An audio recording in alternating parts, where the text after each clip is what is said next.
The hearing is on the matter of CA 007/2022 before Chief Justice Zaki Azmi and before His Excellency Justice Shamlan Sawalehi and before Sir Peter Gross. The respondent is represented by Al-Tamimi and Company, and the lead counsel is Mr. Tom Montagu Smith QC, and the appellant is represented by Best Winds Law Corporation, and the lead counsel is Mr. P.V. Shaheen. Thank you very much. Can you pronounce that name again? P.V. The name of Shaheen. respondent, appellant's counsel. Yes, it's Best Winds Law Corporation, and the lead counsel is Mr. P.V. Shaheen. Shaheen.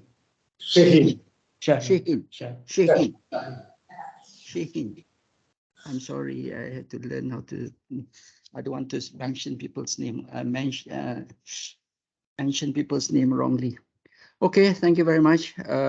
So before we proceed, let's understand that I suppose both parties will be referring to to your documents, your submissions, and the differently. Can we all agree that we use the case line? Isn't it? We use the case line as H something or whatever it is. Is that it? We agree to that? For the bundle references. Yes, for the Chief bundle Justice. reference. Yes, that's the intention. Yes. Two notes, find page, H something or G, whatever it is. That's secondly, yes, Mr. Shaheen. Yes, the way I understand, the way I understand it, you have several grounds listed in your skeleton argument. But in order for you to succeed, you must succeed on all the grounds or two basic grounds. One is the time for service of the document, which is based on A, facts, and B, the interpretation. The finding of facts by the judge when it was actually delivered. And secondly, what the law says, whether it's within 4 months or within 6 months. Am I right there? Yes, sir. And then the next question is on jurisdiction. And if you fail either, then you lose the appeal. Is that how we understand it? Or am I to understand it that way? Right? Yes, sir. I'm confident. Okay. That's all. That's all. Just to make sure that, yeah, Peter, any question from Mr. Justice Cross? Just to say to the parties so they know, in the DIFC courts, sometimes we sit at first instance, sometimes we sit as appellate judges. Obviously, we know the judges from whose judgments we're hearing appeals. And you should just know that in a different area, both Lord Glennie and I arbitrate from the same place, 20 Essex. Having said that, it causes me no difficulty. We are not partners or anything of the sort. And for that matter, I don't think I have physically seen Lord Glennie for about 10 years or more. But I just thought I'd mention it. I suspect he's sat on appeals for me, and I just didn't want you to discover that at some stage and say, why hadn't it been mentioned? I mention it so you know, but not because it gives me any problems. Do you have any objection, any problem with either of you, Mr. Shaheen and Mr. Tom Montague Smith? No issues? In England, lawyers from the same firm or same, what do you call it, can appear against each other. Yes. They say hello in the morning, next moment they are before court appearing against each other. That's how it goes in England. So if you're all comfortable with that, then we can proceed with that. Certainly no objection from the respondent side. Good, fantastic. So Mr. Shaheen, would you like to start? Yes, Your Lordship. A very good morning to all of you, Your Lordships, and my dear learned friend from the other side. The appeal is already described where it comes from and which judge passed the judgment. I don't want to repeat all that. As Your Lordship rightly observed, there are two main points here. One is on jurisdiction and the second one is on the time of service. These are the 2 points where I believe, my client believes, that the lower court Honorable Court of First Instance has gone wrong, and that's why we are here in front of your Lordship with this appeal. So I will deal with the ground jurisdiction, which is the main challenge there, first, and then I'll come to the date of service. So on the jurisdictional aspects, I would like to invite your Lordship's kind attention to sections 22.1 and 22.2 of the Investment Master Agreement. That is F1 to F17. It also appears at page H5 of your submission, I think, or Possibly, somebody's Your Lordship, submission. but the notes I have referred it as Doesn't F1. matter. Yeah, just proceed on, please. Yes, Your Lordship. So the first point that I have raised there is governing law. I'm not saying, as the respondent or Mashreq, I would rather say Mashreq and Ms. Khoury, for us to understand it very easily here. So Mashreq has pointed out in their skeleton arguments and submissions that just because DIFC law is applied, it doesn't ipso facto mean that it is within the DIFC court's jurisdiction. I have, for God's sake, I must be clear that I have never raised such a contention that just because it is DIFC law, it has to be DIFC court. That's not my contention, Your Lordship. But it certainly gives us some guidance on how that entire clause has to be interpreted.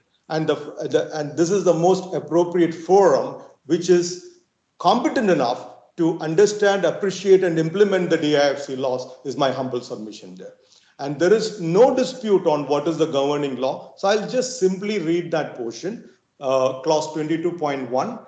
This agreement shall be governed by and be construed in accordance with the laws of the Dubai International Financial Center. Undisputed fact.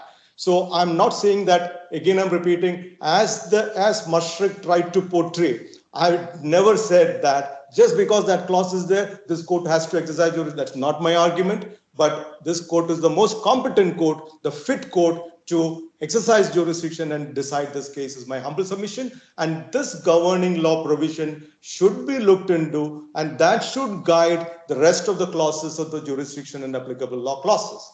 All these clauses in the same agreement are to be harmoniously constructed, is a basic principle of interpretation of contracts as well. Now, coming to that, all I need to say, I believe, about the applicable law clause, I'm trying to be as brief as possible. And second clause, in the second sentence in the same clause 22.1, the client agrees, the client is Ms. Khoury, agrees for the benefit of the bank, which is Mashreq, that any legal action or proceedings arising out of or in connection with this agreement against it or any of its assets may be brought in the relevant courts of the DIFC. I don't think anybody should have any doubt about jurisdiction after reading this clause. I don't believe that any doubt can be raised about the jurisdiction of DIFC court in light of the specific, unambiguous stipulation in the agreement itself. So it is saying that any legal action or proceedings, is not that some legal action or proceedings before any legal action or proceedings pertaining to this agreement shall be brought before the DIFC court. And the client agrees for the benefit of the bank. It is the benefit of the bank which is trying to be misinterpreted, sorry to use it that way and put it in that manner, but for the benefit of that any legal action or proceeding arising out of or in connection to the agreement against it is the pronoun. It is a pronoun. How is a pronoun interpreted, Your Lordship? It's always connected to the proper noun immediately used before the pronoun. And what is the proper noun used immediately before the pronoun? It is the bank. The client agrees for the benefit of the bank against it or any of its assets. So that it and its assets directly goes to the bank, not to the client there.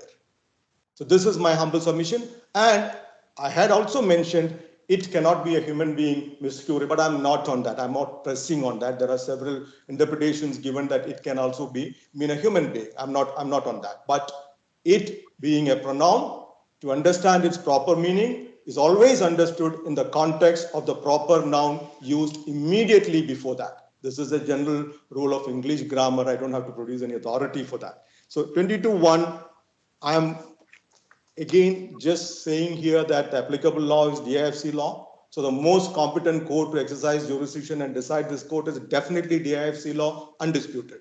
Second, the jurisdiction clause is absolutely clear. It cannot be stretched and misinterpreted to say that against it means the proper noun used first, not the proper noun which is used immediately before the pronoun. And only the bank gets this benefit. The client or Ms. Khoury should not have the benefit of it. This is the argument, which I believe is absolutely wrong.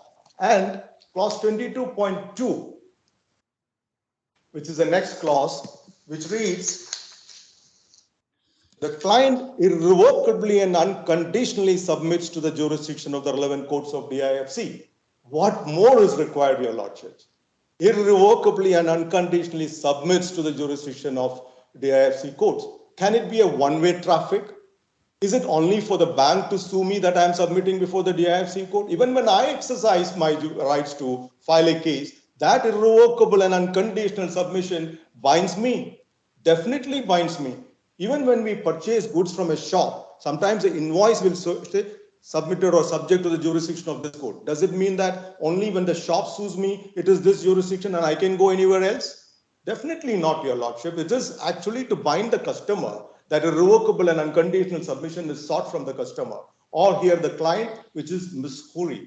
And what is the balance here? One is a mighty bank and the other one is a poor lady who had some inherited wealth, some hard-earned money invested with a bank, $5.9 million, lifetime saving of 2 generations, wiped off completely by wrongful actions of the bank. I'm not going into the merits of the case now. I know this is not the right place to do that now, or the right time to do that rather. Now, the submission to such jurisdiction, see, the submission to such jurisdiction, which jurisdiction? DIFC jurisdiction, shall not be construed as to limit the right of the bank to take proceedings against the client. See, again, the submission is total, is two-way, is from the client side or from the bank side.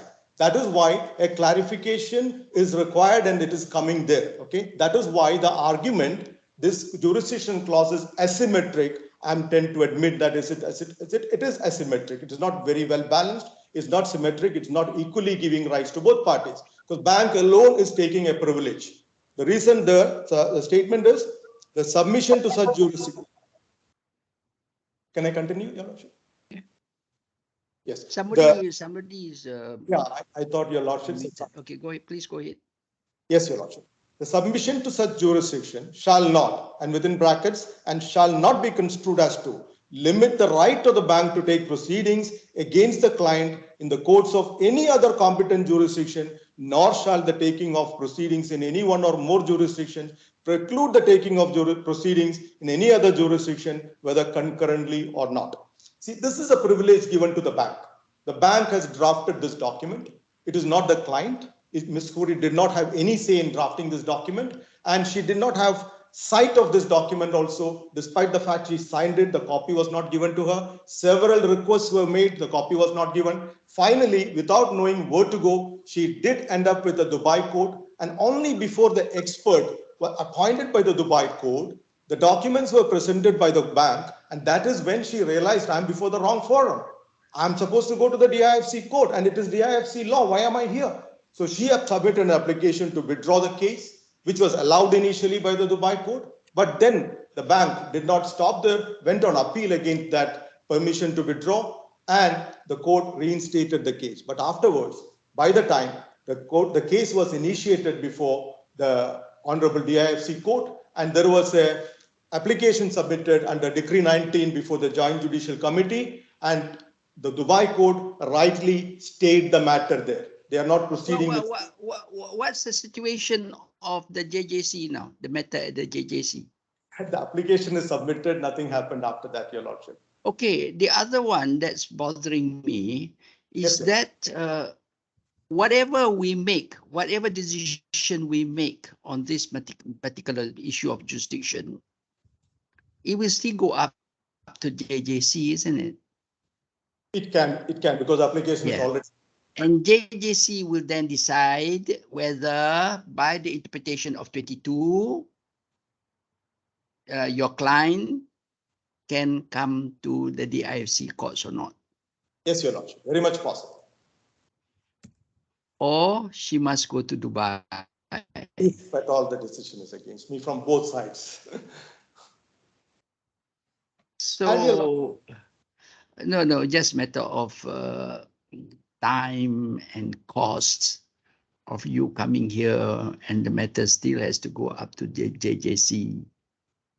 You know, it's not my money, it's your client's money, Mr. Ponticus Smith's client's money. So, nevertheless, it's not going to be final. Our decision is not going to be final. That's what I'm trying to say. The finality is at JJC. One submission, Your Lordship. Okay. Your Lordship decision will be final if at all it goes against me. Yes. Yes. Then you can withdraw the matter at JJC. Yes, I will lose it. You go to Dubai court straight away. I will end up back to Dubai court, which is the wrong jurisdiction according to me. Now, Your Lordship, this coming back to 22.2, the No, clause. there's one more thing, Mr. Shaheen, I noticed. If you read 22.2, Yes, Your Lordship. the first sentence puts your client in under an obligation to submit to the jurisdiction of the courts of the IFC.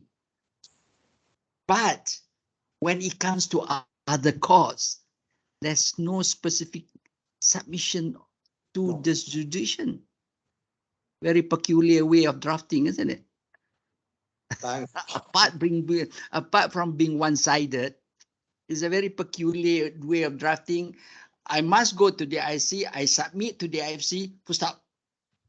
I don't have to submit to any other jurisdiction. That's why it sounds there. It's I did not draft it, Your Lordship, so I shouldn't comment on that. That's how banks do. That's how banks. They tie you left and right, head and toe, so that you cannot move. That's how banks act. I know. I've been dealing with banks many times. Yes, Your Lordship. On the advice of the lawyers. On the advice of the lawyers. I have also done it. Yes. Please proceed. Yes, Your Lordship. I have also done it many times because I'm known as a banker's lawyer. I was representing 17 banks. So we always put the saving clause for the bank. The bank can sue the person anywhere in the world. But if you want to sue me, you only come to this court. This we always do, Your Lordship. But the reason is we have 200 different nationalities living in UAE. And the bank has got an office here. Bank may not have branches all over the world. If this borrower takes the flight and leaves the country, the bank should have the privilege to chase her to her backyard and sue him or her. But I don't want the borrower to go to some other jurisdiction and sue me there. That is why this saving clause is required for the bank. Okay. I'm not finding it unreasonable from that perspective, but it doesn't mean that I'm without any remedy. See, my client has only one jurisdiction. At least that one jurisdiction, I should be allowed to exercise my rights there. This agreement does not say any other applicable law. This agreement does not refer to any other jurisdiction for my client. The only jurisdiction is DIFC court. There is nothing else for me in this agreement. And you're saying that. But Lord Glennie's judgment seems to say that you can go to the jurisdiction where you enter into the contract and where the bank was located or Yes, is located. Absolutely right. Which is onshore Dubai.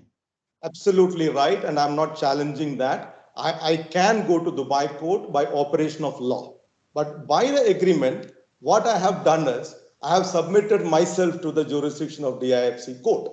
And just because the law provides another option for me doesn't mean that I'm not entitled to to request this honorable court to exercise jurisdiction as per the agreement signed by me. So as per the agreement signed by me, I have submitted myself before the DIFC court, and my humble submission before your lordship is that submission by my client, Ms. Khoury, is a two-way traffic. It's either I want to sue the bank or the bank wants to sue me. I have submitted to DIFC court. Nobody can oppose it. But the privilege is given to the bank to chase me, sue me wherever on earth is convenient to the bank. That is the second part of 22.2. That is the correct interpretation, Your Lordship. I have drafted exactly the same clause 100 times or more. So this is exactly the intention and purpose of the clause. When you were drafting, what was on your mind? What was the intention? Sometimes the courts go back to that. What was the intention of the draftsman when he was drafting that agreement? I will explain, Your Lordship. That's why I said about the demography of UAE, 200 different nationalities. So the bank doesn't want to be sued in all those 200 different localities. I want to be sued only in UAE, but I should have that privilege to sue them wherever they run away and have assets. So this is the case. Now $15 billion is to be recovered from the borrowers by the banks in UAE, according to a recent survey.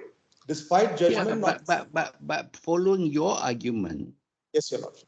Mashreq wants to sue your client in Dubai.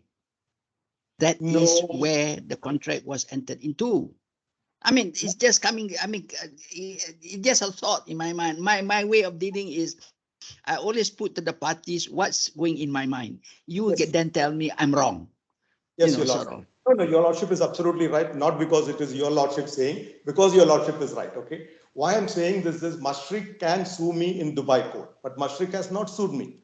It is me. Ms. Khoury sued Mashreq in Dubai court by mistake because she did not have access to the agreement. She did not know the jurisdiction clause, and it is the DIFC law. But Mashreq did not object to you, did not object to jurisdiction, no? Not directly. There were some references, but not direct. No direct jurisdictional challenge before the Dubai. So they are conceding to the jurisdiction of the Dubai. Yes, Your Lordship. That is correct. Then why do you want to withdraw? Because it is DIFC law, the most competent court is DIFC court to exercise jurisdiction, and I want to be right contractually and legally, not just by a clause of provision of law. Contractually, I'm obliged to come to DIFC court. So this is the right approach. By mistake, because I did not have access to the agreement, I did not know that there was a DIFC law and DIFC jurisdiction clause in the agreement. By mistake, I approached the Dubai court. Okay. And I came to the right forum. Mr. Forgive me, Chief Justice. Yes, please concede. Mr. Shaheen. Yes, Your Lord. When Ms. Khoury started proceedings in Dubai, onshore, yes, Your Lord. Did she have lawyers? Which year, Your Lordship? Did she have lawyers? Not me, but she did have lawyers. So they would have known what the agreement said. The agreement was not with the lawyer. Agreement was not with Ms. Khoury also. She did not have a copy. She got access to a copy only when the Dubai court appointed an expert, and the expert called for all the documents. They had sight of the agreement and the jurisdiction and applicable law clause in the agreement. Then they decided to withdraw it. Then her lawyer has been negligent. Sorry. Do you have in file a copy of those proceedings in Dubai court? Only the judgment we have produced, Your Lordship. So we don't have the claim form raised before Dubai court, so we need to know basis on what, on the contractual basis or like a tort. What the basic for the file before the Dubai court? It was based, I have seen it, it was in Arabic, but my colleagues had interpreted it for me. And it was based on the relationship between the bank and the customer. So they must, if there's a relationship, then they must provide a copy of the agreement before the Dubai court, isn't it? Unfortunately, the agreement was not there with Ms. Khoury, which is true. No, this is right. But I'm saying the basis for the action before the Dubai court has to be either based on the contractual agreement, then they have to submit a contract, copy of the agreement, or on the misconduct or like a tort or whatever it is. It was a contract. And we don't have copy of those initial submission before the Dubai court. Your Lordship is right, because we have not. I'm wondering why your client didn't submit it in the file. So that was, we had withdrawn the case and the court accepted our withdrawal, and then I understand. I mean, you submit only the judgment of the Dubai court. You haven't submit any further submission was made before the Dubai court? No, to my memory, we have not produced. I could be Okay. wrong, but I have not produced, Your Lordship.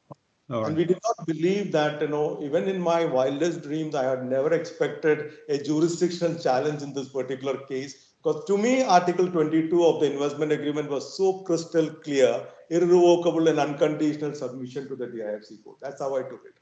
Yes, but maybe Mr. Tom later on, maybe from the bank side, we can see if there is any document was suggesting otherwise, that your client was aware of that agreement initially when they made their choice to choose the Dubai court.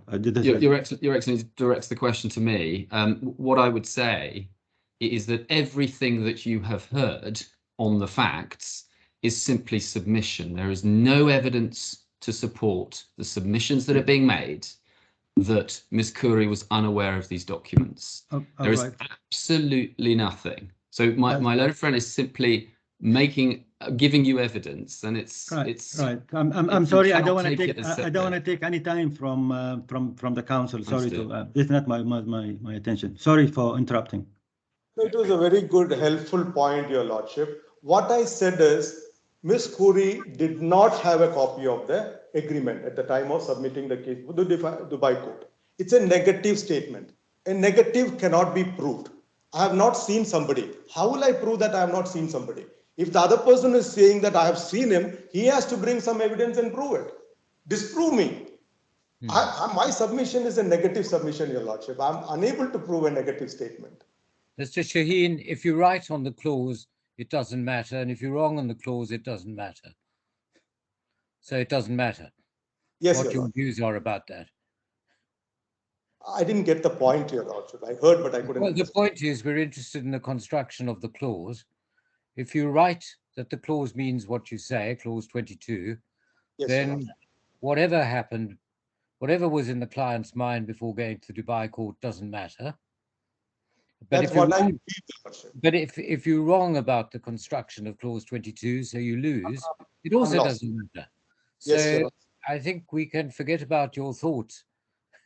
That's how I understood it, and that's how I ended up not submitting the entire proceedings of the Dubai court before Your Lordship. I took it very simple as a fresh case. I'm coming to this honorable court, and I'm pleading my case because the jurisdictional clause was very clear to me and my client. It doesn't matter whether it's clear to you. I understand. I'm depending on your submission. It's with respect what your submission is. Yes, Your Lordship. Not your belief. Yes, Your Lordship. I understand. Interpretation is where I use the word probably, not about the facts. The interpretation of the clause. Now, so my submissions on the applicable law, the most competent court to apply that law, and my irrevocable and unconditional submission to the Honorable DIFC court being a two-way traffic, and the special privilege being only given to the bank, not to me, and also no other jurisdiction being referred to in the agreement. I hope that much I have made it clear, Your Lordship. So my humble submission there is that it is this honorable court which has got jurisdiction, and any finding to the contrary, any argument to the contrary would not hold water. And so, the JPC, yes, sir. In very simple, sorry, Mr. Shaheen, in simple statement, A, you're relying on the wording of 21 and 22.1 and 22.2. Yes, Your Lord. And your argument is under 22.2, because the client irrevocably and conditionally submits to the jurisdiction of the relevant court of the DIFC, then the DIFC court would have jurisdiction to hear her case. Very simple. What about the JAL? What about the JAL? The wording of the JAL. So you read this as an opt-in clause. Opt-in clause. It is an opt-in clause. That is your construction. Yes, Your Lordship. Good. And not only that, Your Lordship, 22.2, I agree with Your Lordship's statement. That is what I'm relying on. But I'm also relying on 22.1, the second clause, second sentence, which say the client agrees for the benefit of the bank that any legal action or proceedings, arising out of or in connection with this agreement against it or any of its assets may be brought under 11 codes of DIFC. There I'm saying that it, the pronoun, should connect to the noun immediately used before the pronoun, and it is for me. The bank has got a privilege to go all over the world, anywhere it wants, okay, according to the applicable laws there. But for me, I'm tied, I'm restricted to DIFC code is my humble submission there. And the benefit of applicable law being DIFC law, the most competent code to apply DIFC law, it is this honorable code. These are my The three. client agrees for the benefit of the bank Yes, that sir. any legal action or proceedings arising out of or in connection with this agreement against your client. No, your lordship, bank. Right? Bank. Because that is a noun immediately following the pronoun. It is a pronoun, and the pronoun meaning is always attributed to the noun which is stated immediately The before. client agrees for the benefit of the bank that any legal action or proceedings arising out of in connection against the bank. That's why you're Yes, saying yes, your lordship. against the bank or any of its assets may be brought in the DIFC courts. Oh, that's interesting. The word in it there means the bank. Okay. The idea of the bank at that time is the bank doesn't want to be sued elsewhere. The bank wants to be sued only in the DIFC. That is the purpose. Mr. Shaheen, may I ask, the words which your case is it means the bank in clause 22.1. It means the bank. It means the bank, yes. Then it goes on, may be brought in the relevant courts of the DIFC. Yes, sir. It doesn't say must. It doesn't say must. It's only may. So if we're reading the clause as you would like us to read it, where else can your client sue the bank? The second clause, 22.2, the first sentence makes it more clear that I'm tied to your DIFC code. The client irrevocably and unconditionally submits to the jurisdiction of the relevant codes of DIFC. If you read it combined, the combination, the combined effect of these two sentences, I'm only in DIFC code. I cannot go anywhere else, Your Lordship. But that you don't get that result from 22.1, do you? Yes, it complements my argument about 22.1. The first sentence in 22.2, when I harmoniously construct the two clauses together, it cements my argument that it is only DIFC code, I have no other place to go. And the second sentence of 22.2 makes it abundantly clear the intention of the parties to the contract was to give a special privilege to the bank to sue me anywhere else, and me being restricted to DIFC code was the whole purpose of this jurisdiction clause. Your Lordship. But I think I just follow Sir Peter here. If it means the bank, then it shouldn't be may, it should be must. Because the party who has an option here is the bank. So it should be client here, not the bank. Your Lordship is right. This is my understanding of Sir Peter's argument, right? Your Lordship, I don't disagree with that argument, the first part of it. Ideally, the may should have been must, but it is may. Doesn't mean that the pronoun it has to be misinterpreted to mean the client. That is my humble submission. Because it is all the bank's draft and the client is signing on dotted lines without even being able to read it. This is another matter. Different story, I know. But it is all, the client did not have an equal opportunity to negotiate the terms, and I should not be punished for a wrong word being used by the bank there. That's my humble submission. Is this the contra preferentum rule or something? Yes, Your Lord. Contracts of adhesion, contra preferentum rule should also apply there, actually, even if they have made a mistake. And the JJC law and the application for stay, I did not submit an application for stay before the DIFC court. I did submit an application for stay before the Honorable Dubai court, because that is the forum which I was opposing. I wanted this Honorable Court, DIFC Court, to exercise jurisdiction and continue the matter. Why would I apply for a stay here? Let this Honorable Court continue is my approach. And the Dubai court refused the stay? No, I accepted the stay, stayed the matter. They understood the provision of 22.1 and 22.2. And they stopped the matter. It is stayed with the appeal court. It is stayed there. So this Honorable Court, I have not applied for a stay. And why did I make so much submission about this Decree 19? Because Decree 19 was referred to in the judgment by Honorable Justice Glennie. So I had to explain the correct position there. Where is Decree 19? Where does the provision of stay come into play? And what is the correct legal position about that? And as your Lordship asked, what is the status of the JJC application? It is pending. And no decision has been rendered so far. But if a decision is taken by this Honorable Court, that this Honorable Court has jurisdiction, at least I stand a chance in front of the JJC. But if it is determined by this Honorable Court that this Honorable Court has no jurisdiction, then I'm thrown out. JJC has no option to decide in my favor afterwards. So the decision, whatever your Lordships are going to pass, is final to me if it is against me. It is subject to the confirmation by JJC if it is in my favor. This is how the correct position is, your Lordships. Just a side matter, sorry, CJ. How long is now it's been with the JCC? More than a year at least. Definitely. Long. I sit on the date. I want to tell you, Mr. Shaheen, I sit on the JJC with 5, 6 other judges.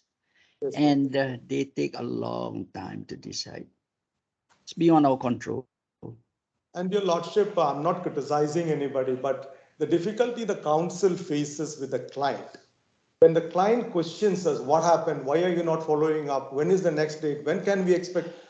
It's like you're in a helpless situation, especially when it's a lady who lost $6 million. How do I face her and answer her these questions? So every time I can only sit and listen whatever she's saying to me as if I delayed the whole matter. It is beyond me completely. We don't have any access. There is no hearing there. We only submit an application and wait for the order. This is how the situation is, Your Lordship.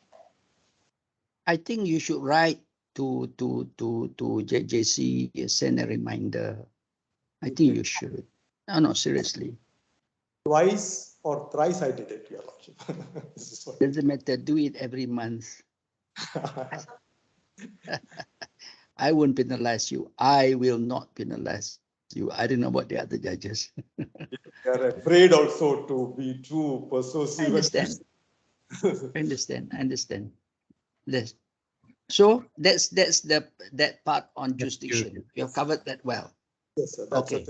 I wanted to cover applicable law, and the first one, the submission. And first one saying I have to go to jurisdiction of the IFC. It means the bank may be a wrong word used there, but the second one cements that position also. Irrevocable unconditional submission makes it more than must for me that I have to submit to the IFC court, which is a two-way traffic. This is my position. No, you cannot use must. It is not in the context of the sentence. Possible, because if you want to do, you may. That's what it means. If you want to do, you may. You know, I mean, sometimes English. That's how we drafted. Okay, never mind. That's your. Okay, then go on to the next one, please. Next one is, Your Lordship. I'm going as fast as possible. No. Don't rush. Take your time. Take your time. Yes, Your Lordship. In England, it's only 9 a.m. in the morning. I'm the latest. I'm already 5 p.m. and I'm ready to sit late. So there's no issue. much obliged, Your Lordship. And now coming to the interpretation of RDC Rule 7.20, 720. This is regarding the timing of the service of the claim form. So here, that one you are going to have an uphill task arguing against the editor of this book.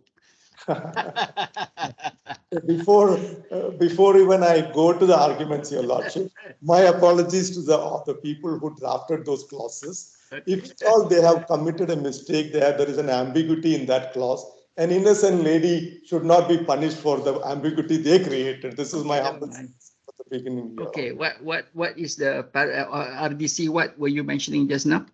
720, 7.20. 7.20. Okay. How it reads, Your Lordship. After a claim form, it is in G12. I have quoted it in my skeleton arguments. G12, I have quoted it as point number 32. Sorry, can you give me the reference for the e-bundle? G12. G-12. Yes, Your Lordship. Yeah.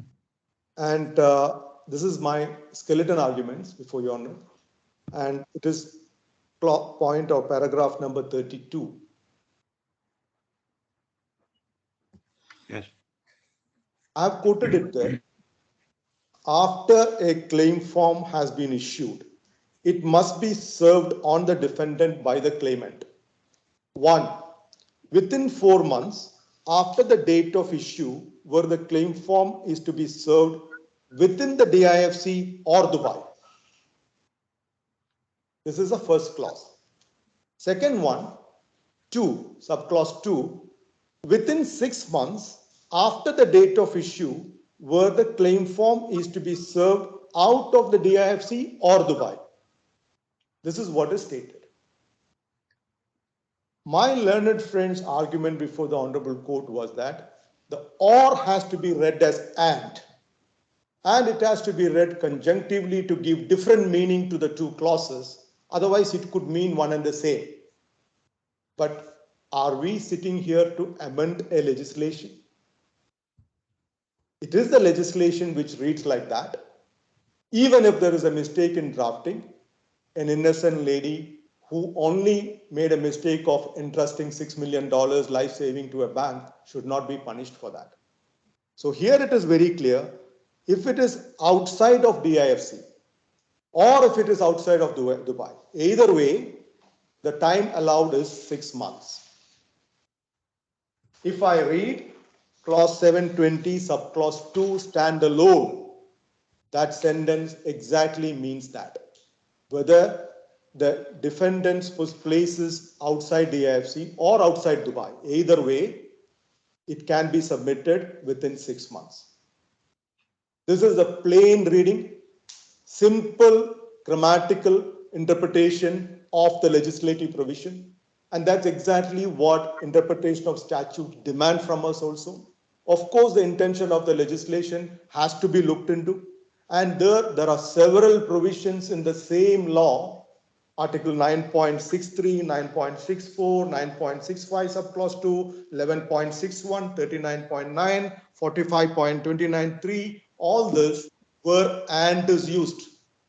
It is not or. So it's not that the legislation never used and always it was or, it has to be used conjunctively. Were they intended to use and, they had specifically used and. This particular place, they have intentionally used or, is my submission. So it has to be given, cannot be used conjunctively. Either it is outside DIFC or it's outside Dubai. Either way, it is 6 months. This is only if it is within DIFC. By the same interpretation, if we go to 720 subclause 1, only if it is within DIFC, the 4 months rule apply. This is my argument here. And if at all, for argument's sake, there is a mistake in the drafting, it is not the poor innocent lady to be punished for that.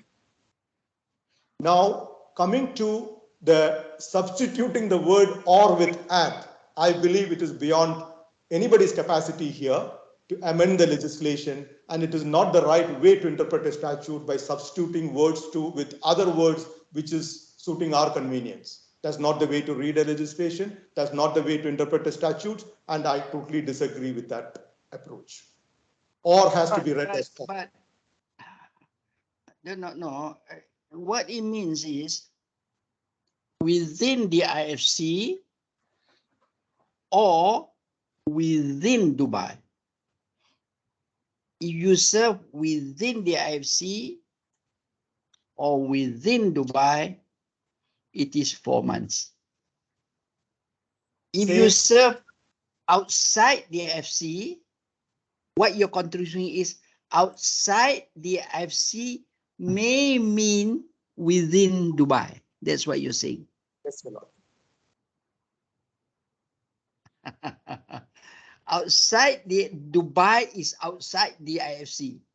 Yes. Mm. I'm not saying Dubai that is outside the IFC.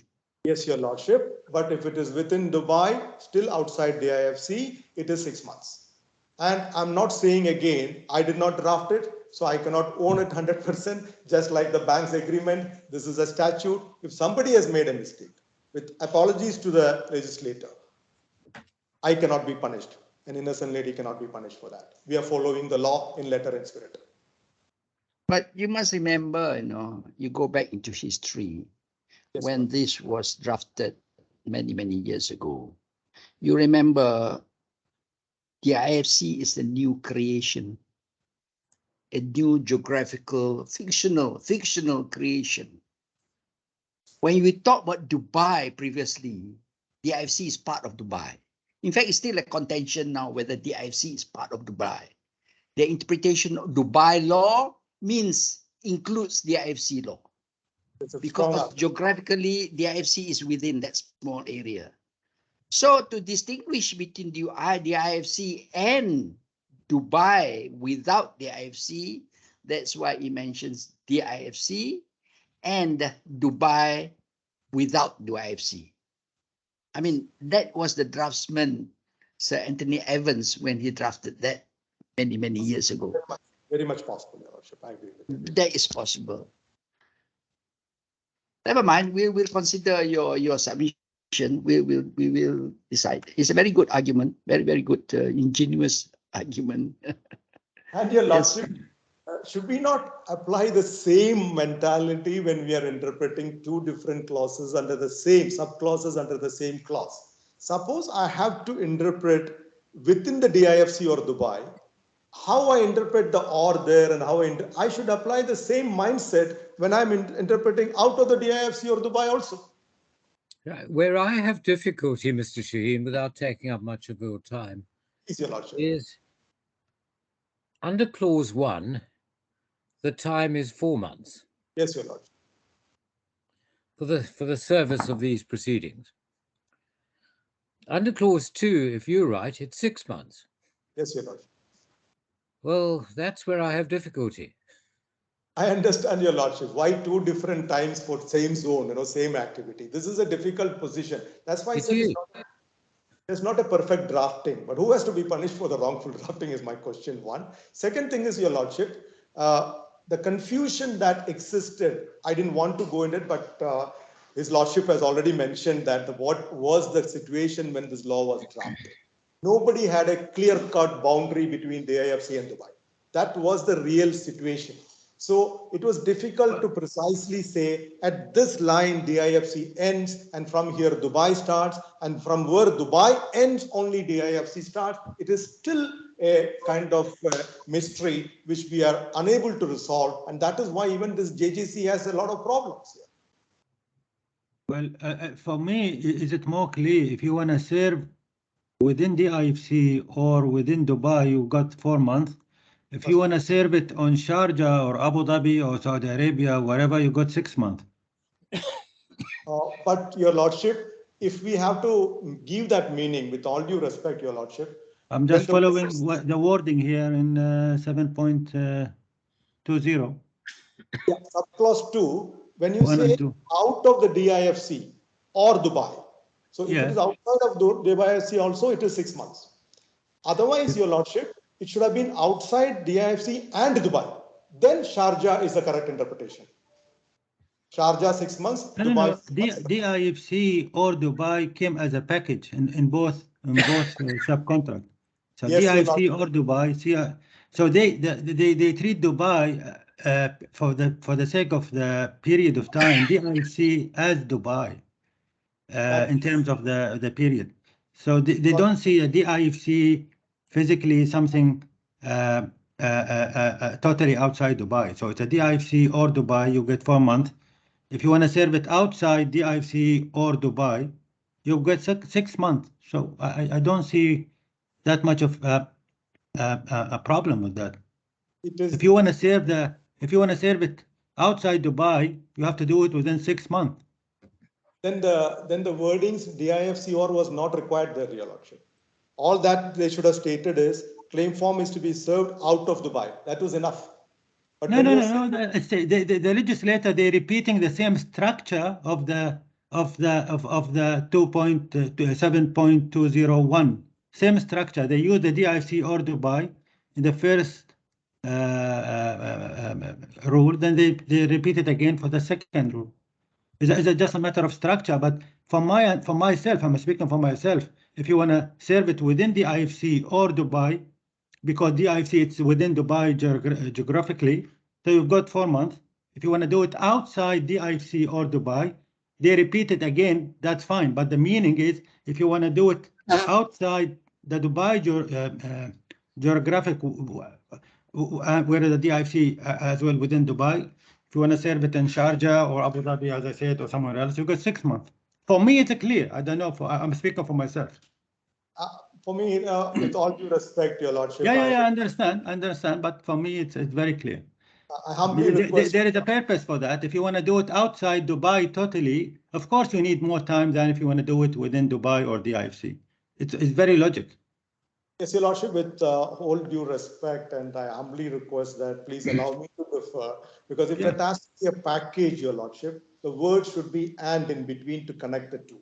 The word or is used only when you have to differ between the two. So it's not conjunctive, it's not a package, because the word used is or. They should have used the word and if it has to come as a package. Me or her means that either she or me. Me and her means we are together. The conjunctive usage is always coming with the word and even the argument of the council or before the Honorable Lower Court and the decision by the Honorable Judge was saying that or should be read as and or should be substituted with and then it has to be understood conjunctively. So long as the word remaining there is or, exactly like in the Arabic aw or wa.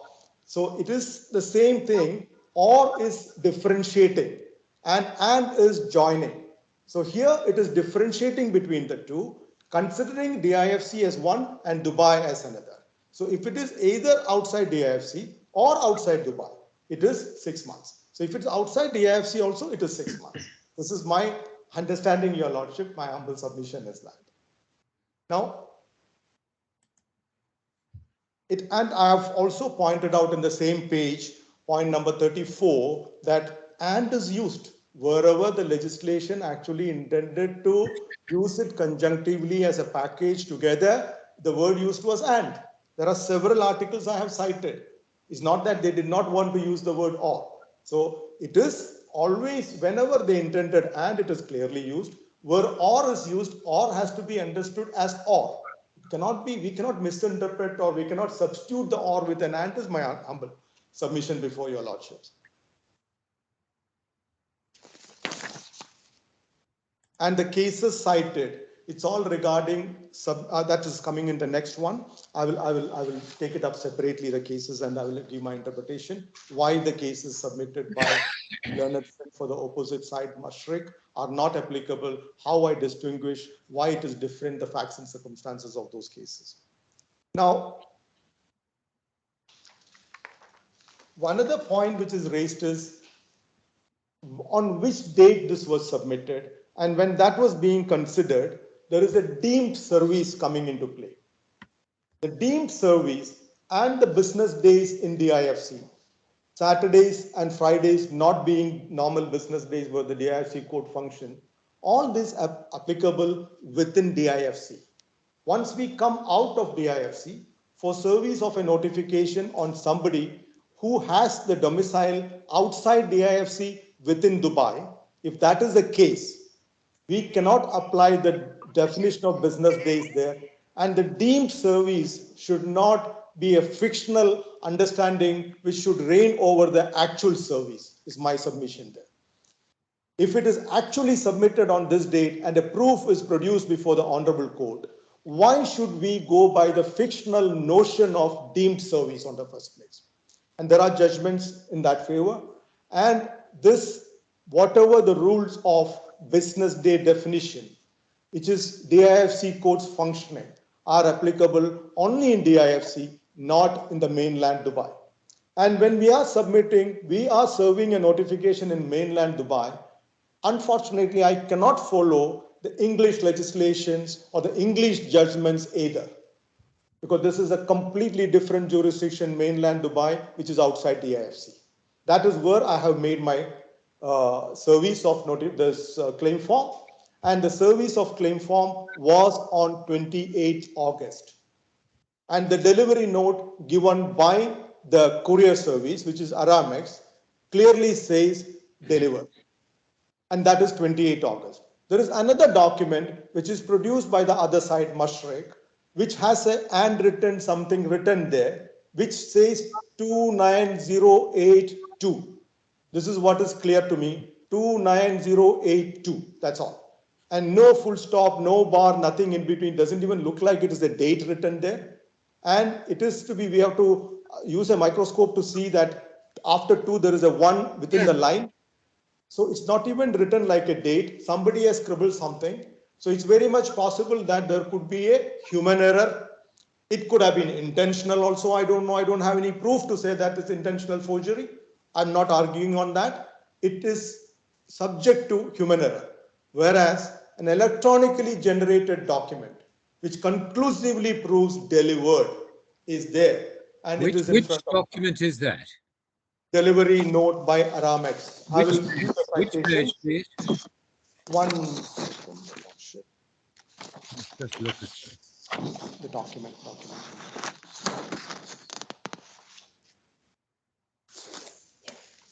F1. F1. Give me a copy of it. Yes. F120. F1. 20. Okay.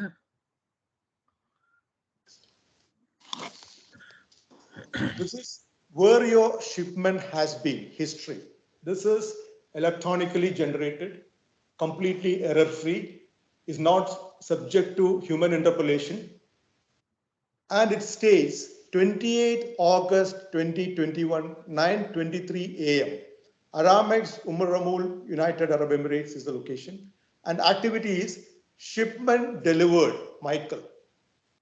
Michael may be the name of the person who delivered the shipment, is my argument.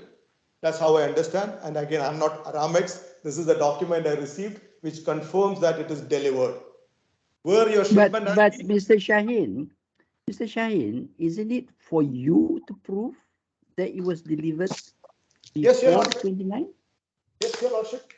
No, 100%. if that is so, isn't you to go and find out who is Michael?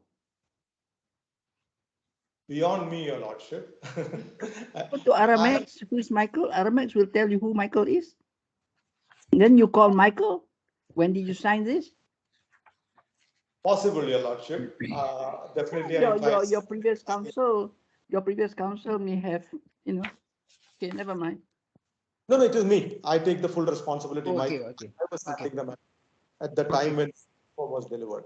So my point is, Your Lordship, when something is conclusively proved, tracking shipment summary, where your shipment has been is the heading of the history, and activity is shipment delivered.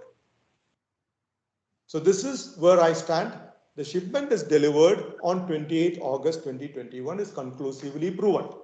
Now there is another document which is produced by my learned friend, and give me a copy, which is a handwritten form. And towards the end, Where is the reference? F what? this is F125, Your Lordship. F1? 25.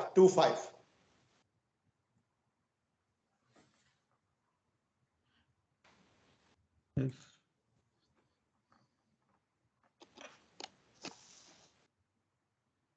I know I'm not getting this. F1, 2. F for fan. Yeah, but. 1F-1. No worries. Go ahead. I will find it. No worries. Thank you. And between the 1 and 25, there is a slash there. F-1-25. Thank you. Much obliged. Then there's a handwritten form, and in the middle row, sorry, the middle column, the last row, last but one row, receiver's signature, somebody has signed. Name is written as Mashreq now. I'm not able to read it exactly the way. Date is mentioned 29082. Maybe the one is on the line. 3:30. The time is also written. So there are two documents in front of your lordships now. One is an electronically generated form which I have produced.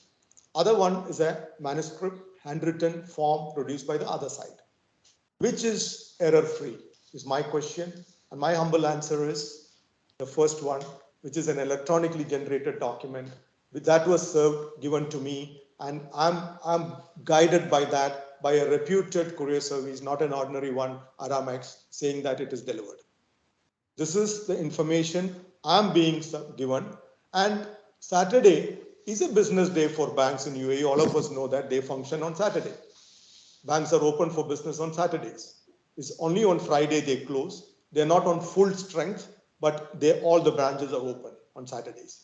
Were open. Now, of course, Saturday, Sunday is holiday. Saturday is still open.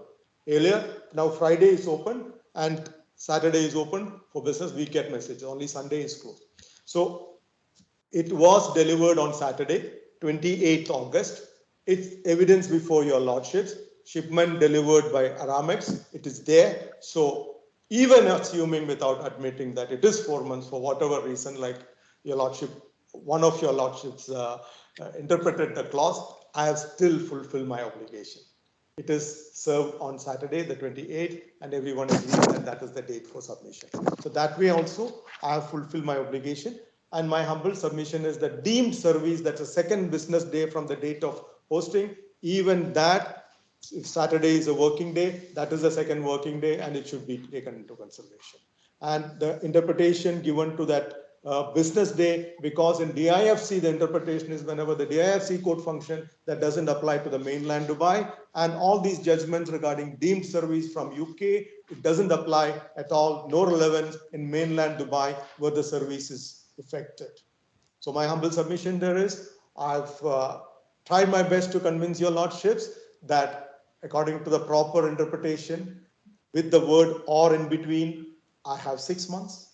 Even if we go for the very strict interpretation and show that it can only be read conjunctively despite the word being used as or, it can be 4 months also.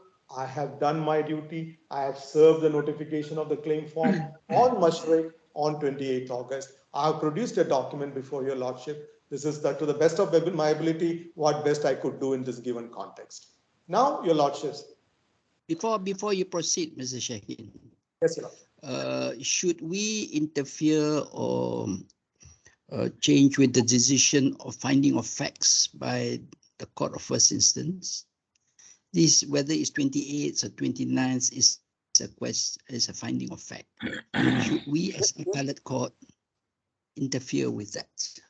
Only context in which normally the appellate courts interfere with the findings of the lower court is where there is an error apparent on the face of it. That's right. So here you are saying here there is error on the parent on the face of it. Okay. Yes. I have a document, electronically generated document, which nobody can manipulate, which clearly says 28th August delivered, not for delivery. It is delivered, past tense. And the time is 9:23 a.m. It is clear from that document. It is delivered, is my humble submission, Your Lordship. The other document, I don't want to use heavy words like forgery, this, that, but it is subject to human error. It's a handwritten. Again, can you show me the electronic? I know you were, I couldn't get onto my screen just now. You were mentioning the pages, but I couldn't get to that page. Can you help me, please? F120, Your Lordship. Is it F120? What is it again? F.1-20.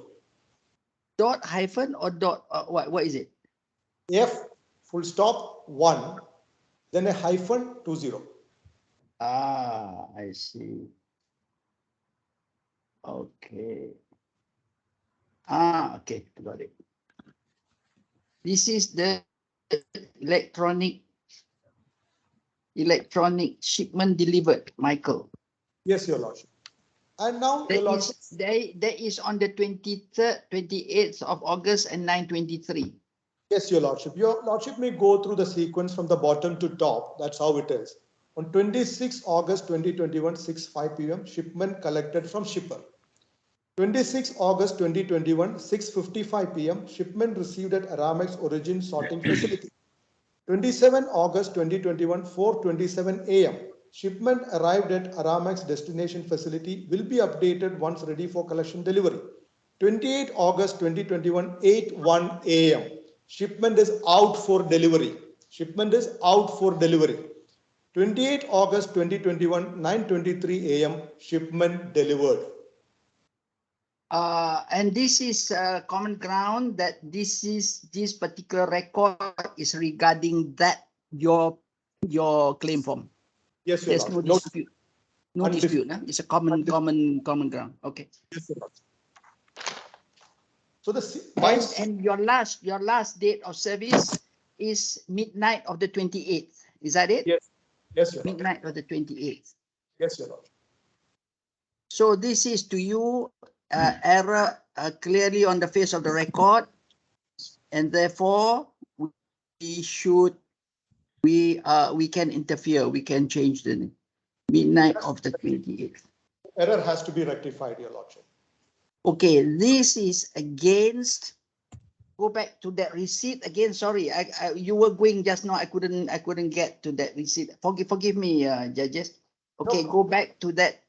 The other one, the one that is not clear. Where does it appear on the record? F full stop F. 1. F full stop 1 hyphen. F full stop 1 hyphen. Yeah, CJ, you just need to accept, and if you accept, they give you a reference on the screen. Never mind. F full stop 1 dash 25. 25. Yes, Your Lordship. Oh, I see. Let me take a screenshot of that. Okay, got a screenshot of that. Okay. Let's download that. Oh. And then this date is on the 29th. Where is the 29th? Ah, it's in writing. It's handwritten. Yes, but there is a chop below with it. There is. in the Oh no, middle sorry. column. That is HHMM. Okay. HHM. Who is Desiree Colina? I have no idea, Your Lordship. You should have found out who Colina is. Is she a member of the bank, the Mashreq bank? I don't know, Your Lordship, and I did not have this document with me. I came to know about this document only when it was produced by the other side before the Honorable Court. Desiree Colina. But it's handwritten. Okay. Well, assuming there's a doubt as to whether we should accept 28th or 29th, whether we should, your contention is we should accept electronic electronic document because it's not something that you can interfere with. We should not be accepting this hard copy because anything could have happened. Yes, Okay, thank you very much. 2 points there just to reinforce, Your Lordship. Okay, understand. Okay. Handwritten document written by a party to this dispute, if at all it was that way, it's subject to manipulation. There's a possibility of error, okay? Even if I don't use big words like forgery and cheating and all, it's at least subject to error, human error. Now, coming to the other document, given by one of the most reputed courier services in the world, which is What does it say, Mr. Shaheen? Yeah, you are repeating. Just looking at F20. Yes, Your Lordship. 21, whatever it is. It talks of the location, Aramex Ramul. That is the Aramex depot, isn't it? Yes, Your Lordship. Where does the electronic record say it was delivered to the bank? It's not written there, Your Lordship. No, well, that's the problem, isn't it? It is always, Your Lordship, it is writing the place of Aramex, right? Abu Dhabi, Khalidia, Rashidia brand, Aramex, Yeah. Umar. But whatever, I follow your point about an electronic record. And Yes, if 0923 had said Mashreq Bank, street such and such, your argument would be very powerful. yes, But I at the understand. moment, all it says is Aramex Ramul, UAE. Yes, Your Lordship. The difficulty I have with respect is why that should, and I think it was the difficulty Lord Glennie had, why that should mean delivery to the bank. Lord Glennie had a difficulty not because of the office address of Aramex was given, because the name Michael is written there, and nobody knew who is Michael. For the same reason, we don't know who is Oisive Colina also in the other No, document. no, that's just not right, with respect. Yes, Look at paragraph 19 of Lord Glennie's judgment. yes, Your Lordship. What is the judgment? Paragraph 90. It's about 8 lines from the bottom. 8th line from the bottom. It does not on its face suggest that was the time of delivery to the defendant at its business address in Dubai, and that's the bit I'm struggling with. It is mentioning the name Michael also there from Yeah. Of course he refers to Michael, but he actually then goes on to say, you can't get away from that, it does not on its face suggest that that was the time of delivery to the recipient, the defendant, at its business address in Dubai. Now, that's the problem you face. Yes, Your Lordship, I understand that. So how'd you get over that? For me, Your Lordship, somebody who used the service of Aramex, when they say delivered, for me it is delivered to the other side, not delivered to Aramex, Your Lordship. It is, they are supposed, shipment is out for delivery is the previous entry, Your Lordship. Yeah.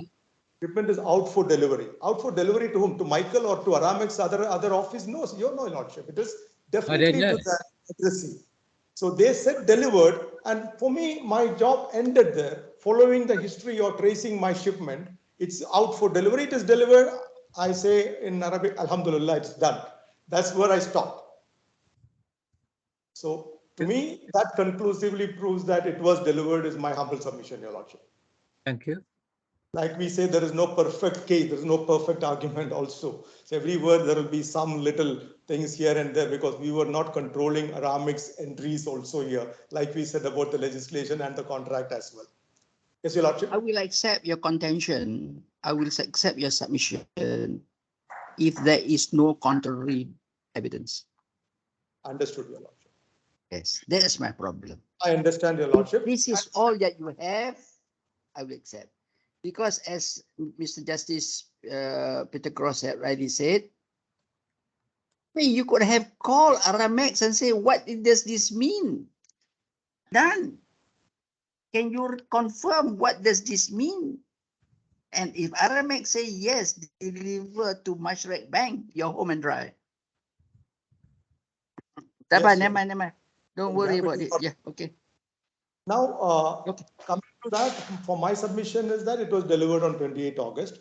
And then once it is proven that it is delivered on a particular date, the deemed service does not apply. You cannot reign fiction over reality, actually what happened. This is my humble submission and our judgments to that effect, for and against. And whatever judgment is coming from UK, as to that extent it applies to the delivery or service of a claim form, when the place of service is mainland Dubai, it has no relevance also. I just want to stop you there. You're saying any judgment came from England to argue the service not relevant, but we are a common law court here, and we are applying the rules of the DIFC court, which is based on the common law practice. So the location of service, this is a different subject. 100% I agree with your lordship. Whatever we are following in DIFC code, we is a common law jurisdiction. Within DIFC, we follow that, your lordship. But once we are coming outside the premises of the DIFC code and the DIFC jurisdiction, in the mainland Dubai, when we are looking at which business day and what should be applied as deemed service and all, there is a technical defect there, difficulty there, your lordship. we cannot strictly follow what the English codes say there. Business days, everything is definition is different in the mainland and in the DIFC code. And banks are open for business on Saturdays. This is my submission. Now, for the correct date and time of service is what I tried to impress upon your lordship, my arguments on this. Now, assuming this is your argument, the argument of the 28 and all of this goes with the 6-month period, right? Your lordship, I mean, all those arguments about the whether it's deliver in 28 or 29 or whatever, this goes with the 6-month argument, not the 4 months. Yes, my 6 months argument stay. Yeah, if we found the 4 month, this is the period, then all those arguments go away. No, your lordship. About the 8 to 8 and 29. No, your lordship. If your lordship finds that it is only 4 months, then 28 is the date, correct date for me. I see. Yes. Okay. I'm trying my best to convince your lordship that this is that my time is 6 months. But even for argument's sake, I concede and I agree, suppose that it is only 4 months. Still, I have done it on time, 28. Yes.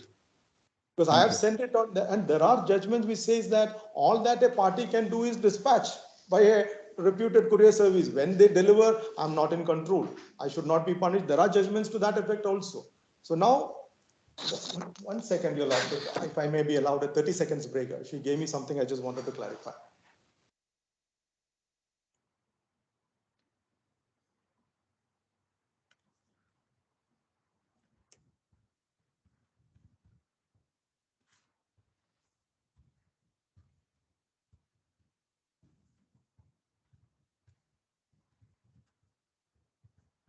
Your lordship's kind attention to a document F332.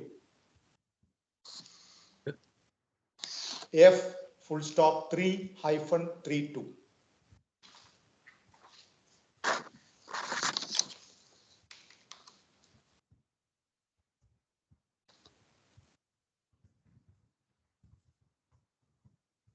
This is a document which is tracking the shipment when we filed the appeal, and the appeal form had to be served on the opposite party, Mashreq. Here again, your lordship, if we look at the sequence, 21 May 2022, shipment is Sorry, which page? F3-32. 32. Oh, yes. Yes, sir. Okay. Thank you. It is the same guy, Michael, who is troubling me here also, your lordship. So He does everything, Michael. it's written 21 May 2022, shipment delivered, Michael. Again, so looks like this is a standard practice how they enter it, your lordship. This is all I could prove and submit before your lordship to say that my appeal form has been duly served on the opposite party. And this is the confirmation I received. Luckily, it is not another person's name, it is same Michael. So again, it supports my argument. This is a maximum I am able to get directly from Aramex to confirm that I have done my job, it is delivered. Like your lordship, Honorable Chief Justice said, if I had to go after Aramex and bring Michael here, I don't know whether it's a robot also. I have no idea. This is how all the documents I'm getting is referring to Michael. Okay, is it a software? God knows. Okay, but the confirmation that they are giving me that this is delivered is this is the way it is written. Unfortunately or unfortunately, anyway, here it was helpful for me because I have a second document to support my argument. This is the way I'm getting the confirmation. That was not the only time. So I must thank my colleague. She gave me this document, and sorry for taking that break.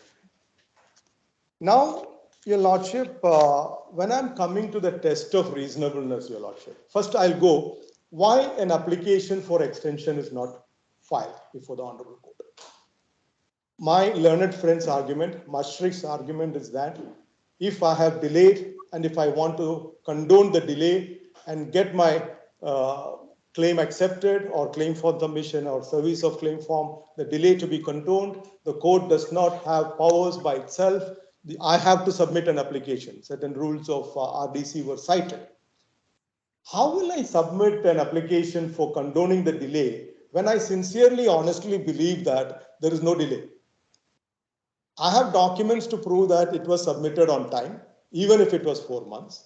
And I have reasonable grounds to interpret the statute that it is 6 months which is allowed for me. All these are there. So I can only submit an application for condoning the delay only if it is decided that there is a delay. So first court, Honorable Court of First Instance decided that there is a delay, but that's not final. I am before your lordships now, challenging the judgment passed by the Honorable Court of First Instance, requesting your lordship's interference in this was in the interest of justice, and requesting to give me a ruling in my favor, saying that either I had 6 months or if at all it was 4 months, still I have done it on time. So with these strong arguments when I'm coming before your lordships, if I also submit an application to condone the delay, it will not go well, your lordship. So only if this court finally decides that there is a delay, then I can submit an application for excusing me for that 1 day delay. So that is why the application for extension of time could not have been submitted, your lordship. I have a very valid reason for not doing that. Now, coming to the test of reasonableness, your lordships. What is the prejudice caused to Mashreq? What is the hardship caused to Mashreq? Is there anybody hurt here? Why are they challenging the jurisdiction? Why are they challenging the time of service by 1 day here and there? What are they afraid of? Why can't they face the trial? Why are they playing this delay tactics here? Why can't they be open? That DIFC court, DIFC law, it was their choice, not my choice. They drafted the document. What is their problem in accepting it? Let the case be decided on merits. Why always come with this stumbling block in front of me? Not allowing me to ventilate my grievance to the proper forum, not allowing my case to be adjudicated by the proper forum, despite burning my $6 million without any reason, totally unjustified manner. That Why is are they? the function of a lawyer. To dig up and to go into the fine details so that you find a way to kill the opposition. That's what it is all about. And the Okay. lordship, this particular case, interestingly, earlier the same claim form months before was submitted to Mashreq. Mashreq had the entire claim form with them all along, almost for 6 months or more, because we had obtained a default judgment also. What happened in that case was the courier service, it was attempting to deliver the document. I think it was COVID times, and they called the bank, and the bank, somebody picked the phone, gave the number of the concerned person, the courier calling that person. It's all proven, it's all there. We have pleaded it also before the Honorable Court. And they are calling the person. He's saying, I'm at home, working from home, deliver it my house. The courier guy goes there, delivers the document. The bank, Mashreq, does not appear in the case. Honorable Court was convinced that it was properly served, and we got a default judgment also. After that, they came with an application to set aside the default judgment, saying service at home is not service at the bank, and technical arguments again, and the default judgment was set aside. I'm not on that. Whether the court has rightly done it, wrongly done it, it is done. The default judgment was set aside, then let's go for the trial. Okay, the hyper-technicality, I again have to serve a claim form, the same claim form which is already with them, based on which they tried to set aside the default judgment. I complied with that. I served the claim form on them. Oh, 1 day delay. I caught it now. I'm not again letting you leave again. I will trash you here. 1 day delay. What prejudice? I've been sitting, the bank has been sitting on the claim form for last more than 6 months. How does it cause any prejudice, this 1 day delay? The test of reasonableness is a basic principle Honorable DIFC Court has upheld in many cases here. So 1 day delay, why should a lady be punished to that extent of using $6 million for that? Why can't she have a proper adjudication of her claim against a mighty bank? An innocent lady whose savings of 2 generations is burnt by the bank. And the mistakes, I can go on explaining till evening what the bank did, but I'm not entering into the merits of the case. I say it should not be in India, should not be in Latin America, and they went and invested in Latin America and India, and their money gone. Not even a single penny gained out of it. So, and the document not given to the lady. There's a lot of grievances on the merits for me. That is why they're afraid. That is why the bank is trying to stop me by every means from getting my case properly adjudicated. And absolutely no prejudice when the claim form, which they allege, I don't admit, which they allege was delivered 1 day late, was already with them for the last more than 6 months. So this is the point. Shaheen, my answer to you is very simple there. Well, I know what the respondent will say. They're not stopping you from going to the Dubai courts. Definitely not, Your Lordship. Go They and did prove not. the case before the Dubai courts. That's not the right forum to apply DIFC. Now you are going into technicalities. No, Your Lordship. That's not a technicality like 1 day delay, Your Lordship. Okay, If your argument is that the IFC courts know the law of the IFC better than the Dubai courts. Right? it is exactly like asking me coming to this honorable court and asking your lordships to judge a case according to the UAE law otherwise. This is the difficulty we are facing. The language barrier is also there, your lordship. They are Yes. adjudicating all the cases in Arabic, where all the documents, entire thing is in English. DIFC law is in English. If I Yes. have to translate the whole lot of DIFC law and produce before the Yes, honorable yes. Dubai court, it's I think impossible. so. It's a Herculean task, your Yeah, lordship. that's very good argument. Very good Forum argument. is convenient, your lordship. Very So, good argument. suppose you have to look, your lordship, I always appreciate honorable chief justice, your lordship, your way of approach, your approach to the cases where justice is the paramount consideration, not hyper technicalities. Okay, see, if somebody has to decide there is a 1 day delay, this case has to be thrown out, all I need in your lordship's seat is a computer. I don't need even a human being there. There are human beings appointed as judges, your lordship, with abundant common sense Shaheen, and knowledge of. Yes, I your lordship. don't particularly want to interrupt you, but why was it left so late? The default judgment was thrown out months before. Why on Yes. earth did you leave it so late? If you'd done it straight after the default judgment was set aside, you couldn't have gone wrong in serving on time, but it was left to the last minute. Yes, your lordship. Why? That was. Why? Yes, your lordship. Why?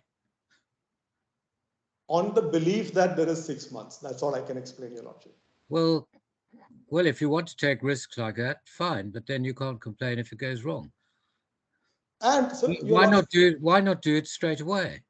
Default judgment set aside. Oh dear. All right, we want the merits heard, as you've explained. Yes, your lordship.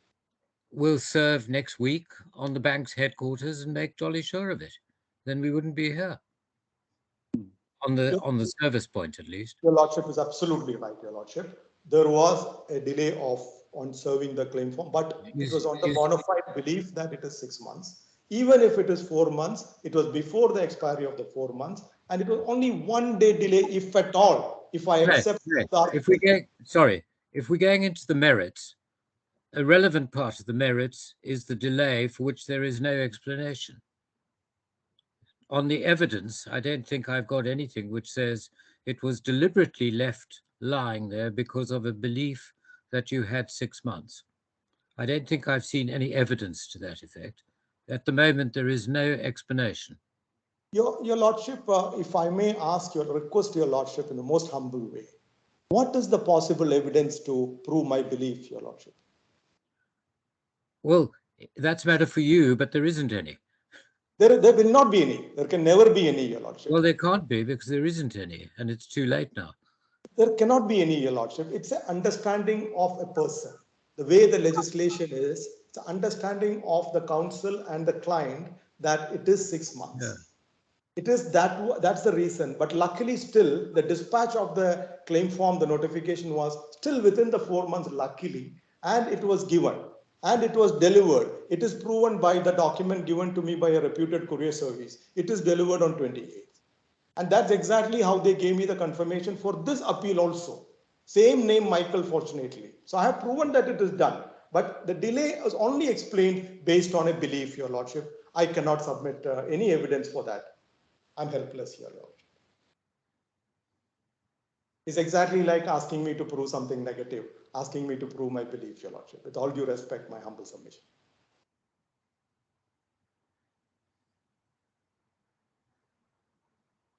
Can I continue? Thank you very much. Much obliged, your lordship. So Is there anything that I need to know? The judgment, the case laws? This one.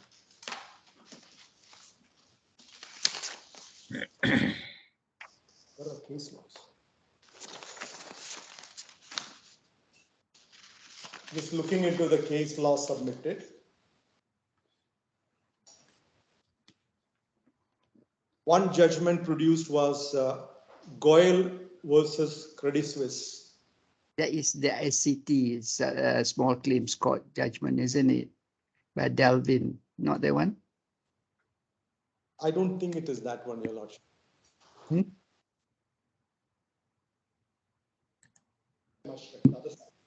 Okay, can you help me? I was on the panel of Goel, but I can't remember now the facts of Goel. A similar provision was argued in Goel against Goel against Swiss Bank, I think. GOEL. It was cited by somebody, either you or Mr. Montague Smith. I remember seeing it. GOEL against Swiss Bank, I think. You cited that? This is exactly what I'm trying to distinguish from this matter, Your Lordship. Okay. The choice of governing law is not determinative of choice of jurisdiction, is the dictum later, finally. That's a reason my learned friend and Mashreq, they are relying on this particular judgment. What was the facts? Can you remind me? I said I was on the panel, but I can't remember what the facts are. I'm very sorry. Do you remember? Perhaps I can assist. Yes, the clause itself you'll find in bundle H308, and it's recited at paragraph 5. H308. Apologies for interrupting. I just thought it might help. Okay, thank you very much. You're helpful. Okay. Thank you. The governing law. That's a part, is it? Okay. The guarantor hereby agrees. The lender shall have been seen all over disputes. I mean, shall be entitled. Oh, okay. It's not quite relevant. It's not quite relevant. But there is another case where a similar provision to what you have been arguing in this case was discussed, but I can't remember what case. Because when I read through that provision, it's not unusual. I mean, I've gone through that provision before. That's why, but I can't remember the name of the case. Okay, never mind. Just proceed. So my Yes, submission Mr. is Shahid. what Mashreq is trying to establish before the Honorable Court by producing this judgment is that the choice of governing law is not determinative of the choice of jurisdiction. I agree with that. And I did not say otherwise also. I said the choice of law makes this the forum convenient, first of all, and it's followed by the jurisdiction clause, which is proper, irrevocable, unconditional submission, and I will go only to the DIFC court, whereas the bank is given the right to go elsewhere, anywhere in the world. So there, I'm not totally, suppose it was only a governing law clause and nothing said about jurisdiction. This judgment would have been relevant. But here, no. In this particular case, this judgment has no relevance because jurisdiction is specifically stated. And we have spent enough time on clause 22.1 and 22.2. I don't want to repeat it again. So that's one. And then there are other two cases, Commerce Bank AG versus Pauline Shipping Limited and Etihad Airways PJSC versus Float, if I'm reading it right. It is saying that clause 22.1 is an asymmetric jurisdiction agreement. Such clauses confer different rights and obligations on the customer and on the bank as to the choice of jurisdiction. Again, Your Lordship, I'm not disputing that. I said I've been restricted to DIFC code, whereas the bank has got the privilege to sue me anywhere in the world. So the clause is asymmetric, is my argument also. So this judgment doesn't affect me in any way. My argument is the same.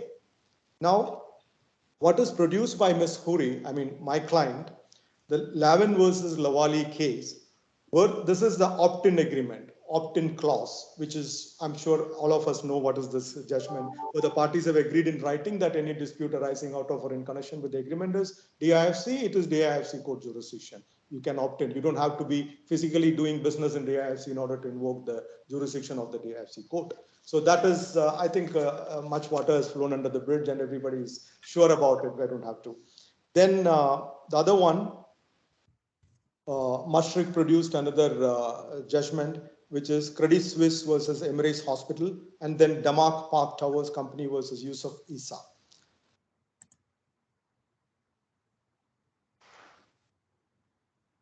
Decree 19. A court does not determine issues under Decree 19 of its own motion. A party must apply for a stay.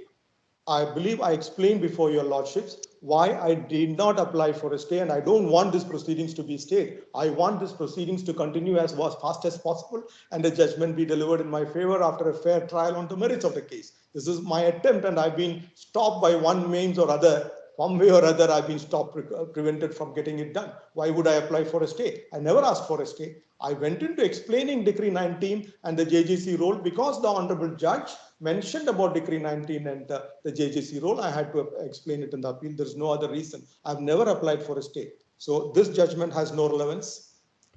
Now,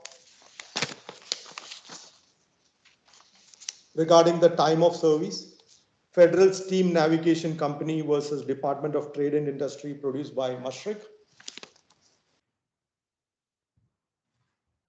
This is or can be read as and if reading it disjunctively leads to an unintelligible or absurd result. This is the point raised by this one. The only place where it has to be read as or has to be read and is only when it is unintelligible or absurd result will result by reading or as or. So this is the argument. Arguments in responses I've already mentioned here about when I was interpreting that clause 7.20 subclause 1 and subclause 2, and I have explained before your lordships why it has to be read or has to be read or in that context, because in the previous clause also 7.20 subclause 1 also the same language is used, just like His Excellency Justice Al-Suwaidi mentioned there, and same language, same interpretation is given. But there are umpteen number of clauses in the same DIFC rules where and is used. When and has to be used, the legislator did use and. And here, an innocent lady should not be punished for any ambiguity created by a legislation. It's not her responsibility. She should not be punished, is my humble submission here. Now, actual date of service, the case laws produced by Mashreq. One is Godwin versus Swindon, BC. A party cannot adduce evidence of actual service to rebut the deemed date. Suppose there is a deemed date, it is a deemed date, there is no way to interpret the actual service. This is where I most humbly submitted that it is in the mainland Dubai. So whatever happens in the mainland Dubai is not subject to English law. So there we cannot directly apply such rules there. And when actual service is proven by a document before the Honorable Court, there is no need to go for fictional deemed service when the actual service is proven. This is my humble submission there. And Anderton versus CLWDCC, Clyde, I don't know how to pronounce it exactly. So is the deemed day of service of the claim from under Rule 6.7 rebuttable by evidence of actual receipt of the claim formed by the defendant? In our judgment, it is not. So the judgment says that it's not rebuttable, the deemed service provision in the law. Here again, I'm mentioning in the mainland Dubai, that is not the law applicable, that is not the rule applicable. This judgment has no relevance. And the same judgment, if we look closely into it, the court had also pointed out that it is within inverted commas. It was argued before us that although the provisions as to the deemed day of service have the legitimate aim of achieving procedural certainty, the Godwin interpretation is unreasonably strict. It is disproportionate. It causes fiction to reign over fact, and it deprives the claimant of his Article 6 right to have his claim determined by the court on its merits. This is also stated in the same judgment. So we should not let fiction reign over reality. And just by giving such interpretation for a deemed service in the mainland Dubai, where these judgments or laws are not applicable, I should not be deprived of my legitimate right to get my claim adjudicated on merits. All that I'm asking is, please let me get my claim adjudicated on merits. I did not ask directly for a judgment on this one. And there is exactly where I'm being stopped, and that's my grievance here, Your Lordship. Now, failure to apply the test of reasonableness. The test of reasonableness, we had given few judgments, and Mashreq is saying that they are not relevant. See, it's not exactly on the point which we are trying to plead before this honorable court. All that I have tried to explain before the lordship is that the test of reasonableness is a principle time and again, in all cases, in all circumstances, applied by the honorable DIFC court. So that test of reasonableness should be available to me, my client as well. Just because there is an ambiguous clause 720 subclause 2, and just because there are two documents, one clearly confirming the delivery was on 28 August, and the other document being a manuscript subject to human error, being not in consonance with this document, I should not be deprived of my right to ventilate my grievances before the appropriate forum, which is the most competent forum to apply DIFC law and issue a proper judgment on the merits of this case. That's my humble submission here, Your Lordship. So, test of reasonableness. And if the delay was like several months, I would understand. But here, it is only 1 day. And the cases which I have cited, the other cases, one case was that it was to be submitted to Al-Tamimi's office in DIFC, but it was served on Al-Tamimi's office in the Dubai mainland, which is just not even across the road or even on the same block, but just a little away. The address is different. The court said that it is different. So DIFC and Dubai are different. That is the purpose I submitted that judgment before the Honorable Court. And there are other judgments like Actas versus Adepta also I have produced. The strictness with which the time for service is supervised has entirely valid public interest underpinnings. This is the case law produced by Mashreq, not by me, sorry. And this is the dictum. And here I have to submit before this honorable court the order in CFI 057-2021 dated 28/7/2021, which is G40 to G53, and the judgment of the Court of Appeal in claim number CA 001-2020 dated 21/3/2021, G54 to G69, have relied upon the test of reasonableness in his decisions. The test of reasonableness, I have produced the judgments. All these judgments are produced by Mashreq, and we have also produced judgments. The test of reasonableness, I don't think lordships will have any doubt that anything has to be reasonable. So there's 1 day delay on a claim form on which Mashreq was sitting for more than 6 months. It does not cause any prejudice. And I have proved based on documentary evidence, it was served on 28 August. If at all there is a misinterpretation or there is a human error or whatever in the handwritten thing, we don't know who wrote it also. There is no evidence before the Honorable Court. And that is creating a confusion. There could have been a 1 day delay. The test of reasonableness should apply, Your Lordship, and I should be allowed to continue with my case. And if at all the determination is that it is definitely 4 months and I have delayed by 1 day and I should submit an application, that's only when a determination comes that there is a delay, I will be able to submit that application. I should not, the Honorable Court may not find fault with me on submitting an application which would have been premature based on my own arguments. It would be conflicting with my submission. The position that I'm taking, which I believe is very reasonable, very conscionable decision that been taken, that it is 6 months and it is submitted on 28th August, even within 4 months by any stretch of argument. And if it is 4 months, it is done that. So just to sum up, Your Lordships, I have taken up on the jurisdictional issue. I'm not saying that just because of DIFC law, it is this honorable court. I only said it has to be harmoniously constructed. To apply DIFC law, the forum convenient is definitely this court, no other court in the world. Is DIFC court, which is the most competent court to apply DIFC law, but it's not determinative. I agree with Mashreq, but the subsequent clauses clearly confers jurisdiction. The opt-in agreement is there. This honorable court has got jurisdiction. This honorable court's hands are not tied, and there is no other jurisdiction stipulated in the agreement. It should not be a case that I can only go up to the Dubai court because of the place of signature of the document or the place of domicile of the opponent. That's by default by law. If that was the case, there is no need for a jurisdiction clause in any agreement. Jurisdiction clause in agreement is asymmetric. I agree with that argument, but that asymmetry is only in allowing the bank to sue Madam Khoury anywhere in the world where Ms. Khoury is restricted to come only before this honorable court. The purpose is very clear. So jurisdiction, definitely this honorable court has jurisdiction. Honestly, I was surprised when someone took a argument that this court is not having a jurisdiction despite the specific clauses in 22.1 and 22.2. And I was all the more astonished when a judgment came upholding that argument and saying that my client cannot submit a case before the jurisdiction of this honorable court. And the submission to Dubai court, it was properly withdrawn. The court issued a judgment allowing me to withdraw the case. And then Mashreq went on appeal against challenging that withdrawal, and then it was reinstated. And while the proceedings were going on, when it was reinstated, unfortunately, there was a coincidence. The submission of the case before this honorable court happened on the same day.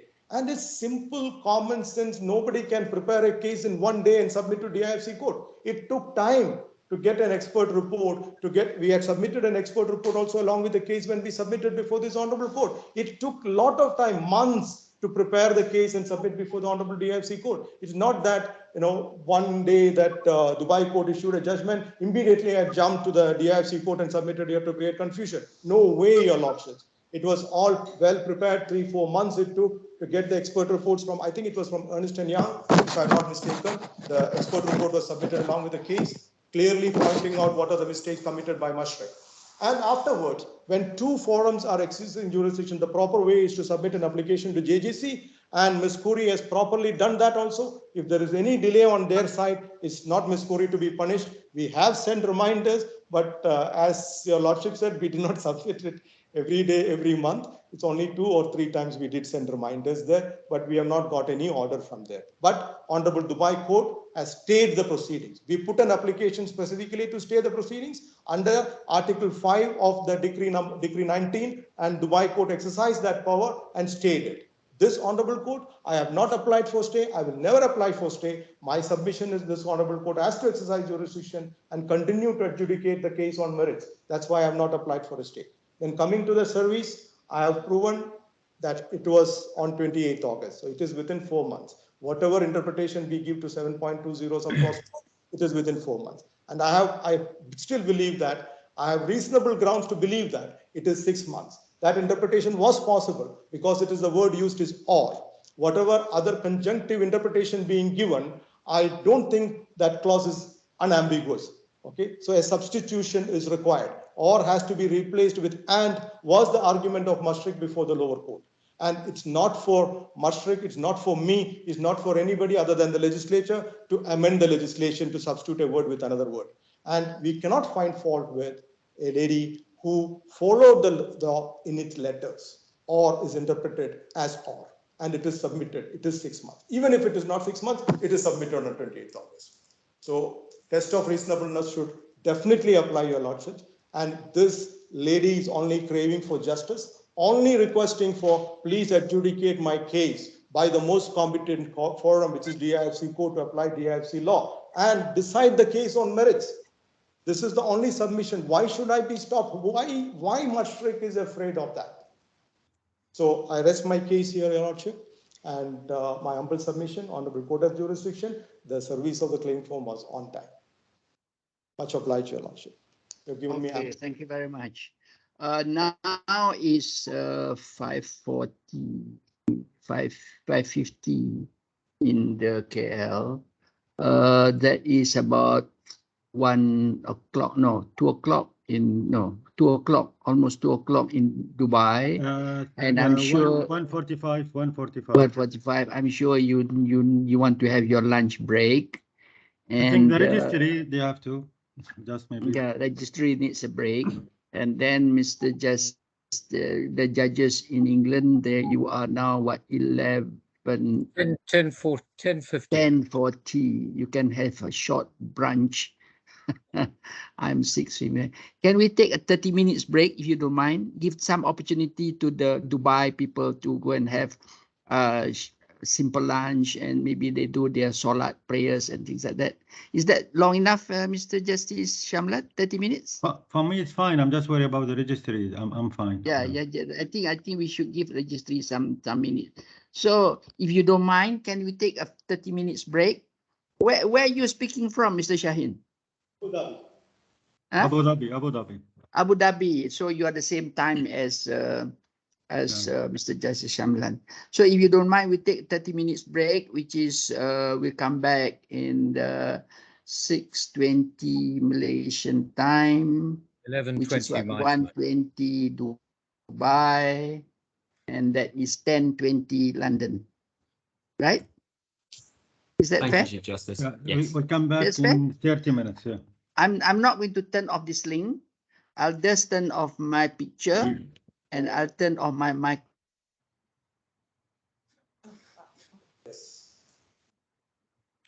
So will I. Okay, Mr. Montague Smith, sorry. Thank you, Apologies. Chief Justice. No Okay. need to apologise. Thank you very Okay, much. thank you very much. Before I start, I should just mention that obviously, you know, I appear on behalf of the bank, but I have with me Mr. Watson, who also appeared below. So he's assisting me today. But as we saw it, there were three broad issues on this appeal, but it may be that one of those is no longer live. The first issue is the most important one, and that is the meaning and effect of the jurisdiction agreement, because that determines once and for all whether or not the court has jurisdiction. And there may be issues, even if these proceedings have not properly been served, about whether or not they could come back. We would say they couldn't, but there might be an argument about that. So the jurisdiction agreement issue is the most important one. That was advanced under two separate grounds 1 and 2. The first based on the choice of law, the IFC law, and the second based on construction. But it sounds like that is all really now about the question of construction. It's all just about what do those words in clause 28 mean.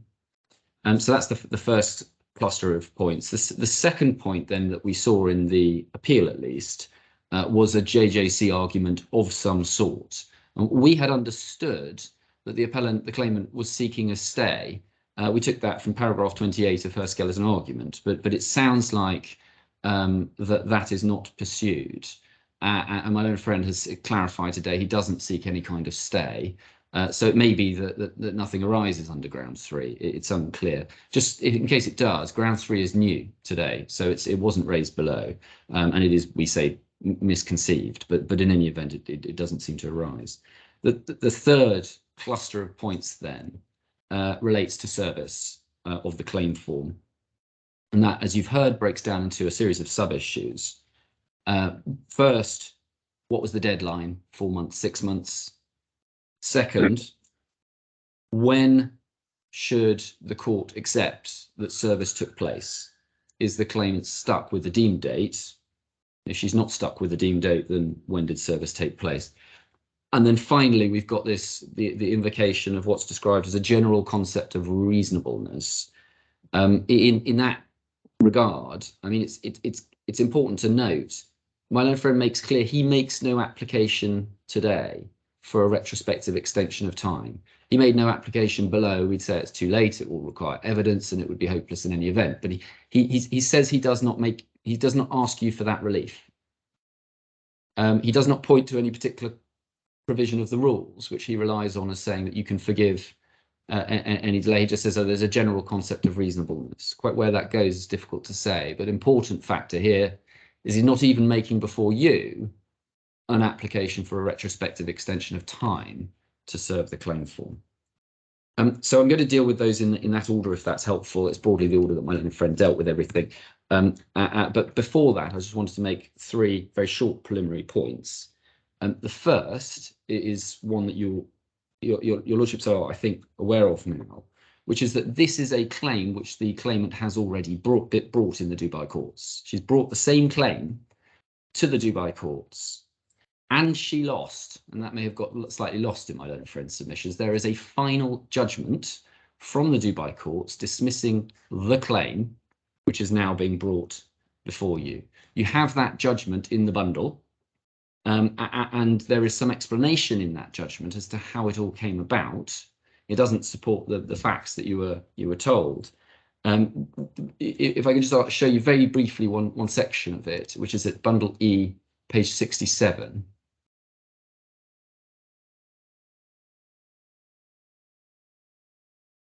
How do I type that? E? Bundle E is tab 5, page 67. 67, E67. Yeah. Okay. And you will see there, and I'll just show you the relevant parts if I may. So just at the top of the page, starting on the second line, you'll see what happened. The court, through a previous panel, decided to appoint an expert in the case more than once. In his report, the expert concluded that the bank is not liable for the loss sustained by the claimant, and that the claimant was the party that selected the investment portfolios. My learned friend says he could talk all day about why the bank is liable. Essentially, this was an execution-only contract by the bank, so that's what they found, and that's what the expert said. And then, having seen that report, the claimant then said, oh, actually, I'm going to try again in a different court. So it was before the judgment in the Dubai courts, but it was after they'd seen the expert report, which inevitably was going to lead to a judgment, which was that the claim would be dismissed. My learned friend gave you some additional evidence from the bar about how this all came about, and he said, oh, the claim was discontinued and then there was an appeal, and that none of that is supported by any evidence, and it appears to be contradicted by the explanation here. And the court, in any event, did render a judgment dismissing the claim. There's a little bit further, just further down the page under the heading, you'll see a little bit more about how the request for abandonment that was submitted by the claimant was dealt with. It's not obvious that there was any kind of initial abandonment of the claim. It looks like it simply all happened in the same judgment. So what is happening at the moment, and Chief Justice asked about JJC and how does that all interact. What is happening at the moment in the Dubai courts is that there is a judgment dismissing the claim. That has happened. And the claimant has appealed against it. And it is the appeal which the claimant has achieved a stay of. So they've made their claim, lost, appealed, made a JJC application, and achieved a stay of their own appeal in the Dubai courts. And all to bring it here to the DIFC court. So we say that this is the worst kind of forum shopping. And my own friend made a rather impassioned speech towards the end. Why are they resisting this? They must be afraid of the why can't this be determined in the appropriate forum? The reason we're resisting this is because the bank has already succeeded on the claim. They don't want to do that again for obvious and very good reasons. The second preliminary point I wanted to make was that, and you got this, I think, during the course of my own friend's submissions, you got a lot of submissions on the facts which are not supported by evidence. So we got a lot of argument, explanation about why the claimant issued those proceedings in the Dubai courts. We don't accept that. There's nothing to support it. We were told, as a matter of fact, that the claimant hadn't seen the contract, but we don't know that, and there's no evidence of it. But it probably doesn't matter. But to the extent that it does, one has to be very cautious about accepting my own friend's assertions of fact. We were also told about the reasons for delays in service, and again, there's nothing in the evidence in relation to that. And his response was, well, how can I prove a negative? How can I prove what was in my mind? The answer is you produce a witness statement, and in relation to the issues, and we'll come on to the timing, the actual timing of service, you call up the courier and you say, well, look, what do these documents mean? And at best, yes, if you can produce a witness from them, great. But if you can produce a witness statement which simply says I spoke to them and this is what they said, then the court will take that into account. You don't have any of that. And then the third point, which is similar, is about the law. My learned friend's submissions were extremely loose on the law. And I'll give you one example which came up towards the end of his submissions. So if you have the bundle, we already have this, but I'll take you to where he showed it to you. It's in bundle G, tab 10, page 103. My learned friend was showing you a passage from the Anderton case, the Anderton and Clyde case.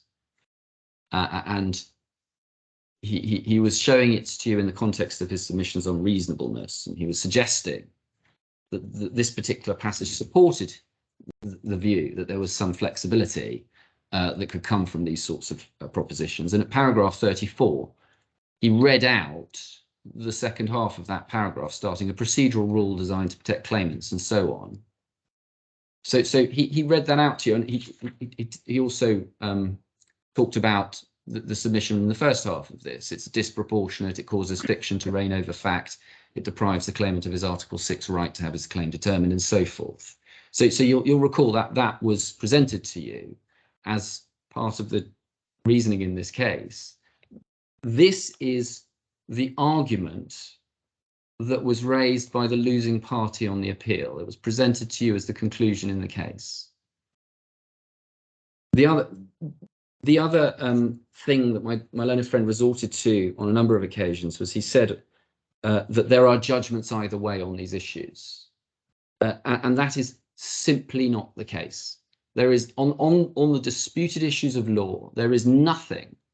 There are no authorities to support my learned friend's case.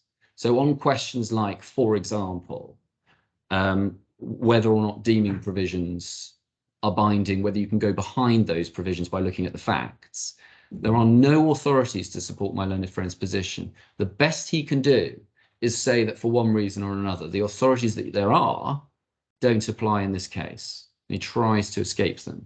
So again, I would ask you to be very cautious about accepting broad submissions of that nature.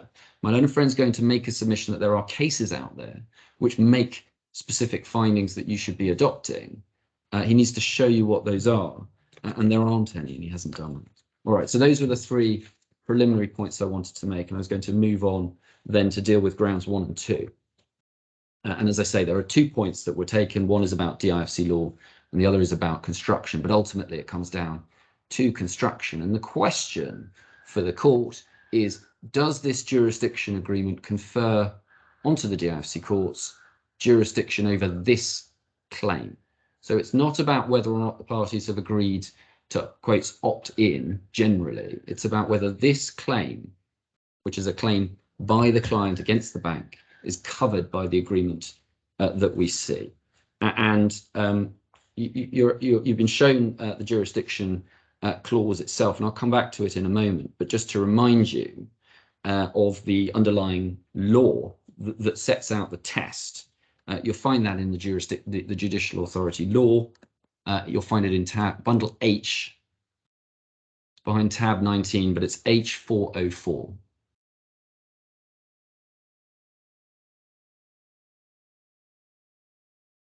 And you'll find that this is Article 5 of the judicial authority law. This is where, as everybody knows, the DIFC court gets its jurisdiction, or the first instance court gets its jurisdiction, 5A1, and what my learned friend has to get himself within is 5A2.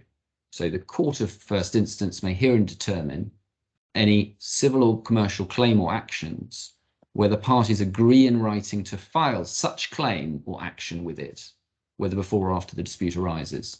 And it has to be specific, clear, and express. So it's clear that, and sometimes issues arise about whether or not a, quote, submission to the jurisdiction generally might be sufficient. And it not within this, that may make no difference in our case, but what is required is an agreement in writing to that this dispute will be submitted. And just pausing there, just to make this point, that there is no specific and discrete DIFC law jurisdiction gateway. So in England, that there is claims which, for example, relate to an English law contract can be subject to the jurisdiction of England simply for that reason. And actually, the jurisdiction of the English courts has just recently been expanded to catch other kinds of English law claims and claims relating to other kinds of English law relationships. But that sort of principle, just to be clear, does not apply in the DIFC. There is no equivalent to DIFC law claims gateway to the DIFC jurisdiction. So nobody suggests that we come but within. Mr. Yes. Potter, his contention is 2122 itself is the opt-in clause, depending on how you interpret it. Yes, correct. So correct. So just I was just parking that, putting away that one point in case there was any confusion about that. I accept that, and his argument narrowly is that this claim falls within clause 22. But just dealing with the first ground, because he splits his grounds out into one, it's DIFC law, and two, well, it comes within 22.1, but just dealing with the first ground. And I think he concedes this. The mere fact that it's DIFC law does not mean the DIFC court has jurisdiction. I understood that to be common ground. Yes, it is now. It seems to be conceded that. Yes. No, it looks as if he's disagreeing. What he said when I asked, or when it arose earlier, was he does not say that merely because it's DIFC law, therefore Yes. there is jurisdiction. Yes. And that's what I understood Mr. Shaheen to say. That's why I said Correct. that was common ground. What he then says is that whether under 22.1 or 22.2, there is an agreement as to jurisdiction. Yes, correct. And that's what I was about to deal with. But I think there is a discrete point nevertheless made on the application of DIFC law to suggest somehow that it should inform the construction. But if that's not the point that's made, then I don't need to deal with it. But I had thought that that was the way that it was being put. And that is a point that sometimes is raised in DIFC cases. Because your excellencies, your lordship will be well aware that there is often a dispute when you're dealing with jurisdiction agreements about what is meant by certain types of phrase, like courts of Dubai in particular, or courts of the Emirates. And in that context, people sometimes say, well, the choice of law provisions should help you decide that. And nothing like that question arises here.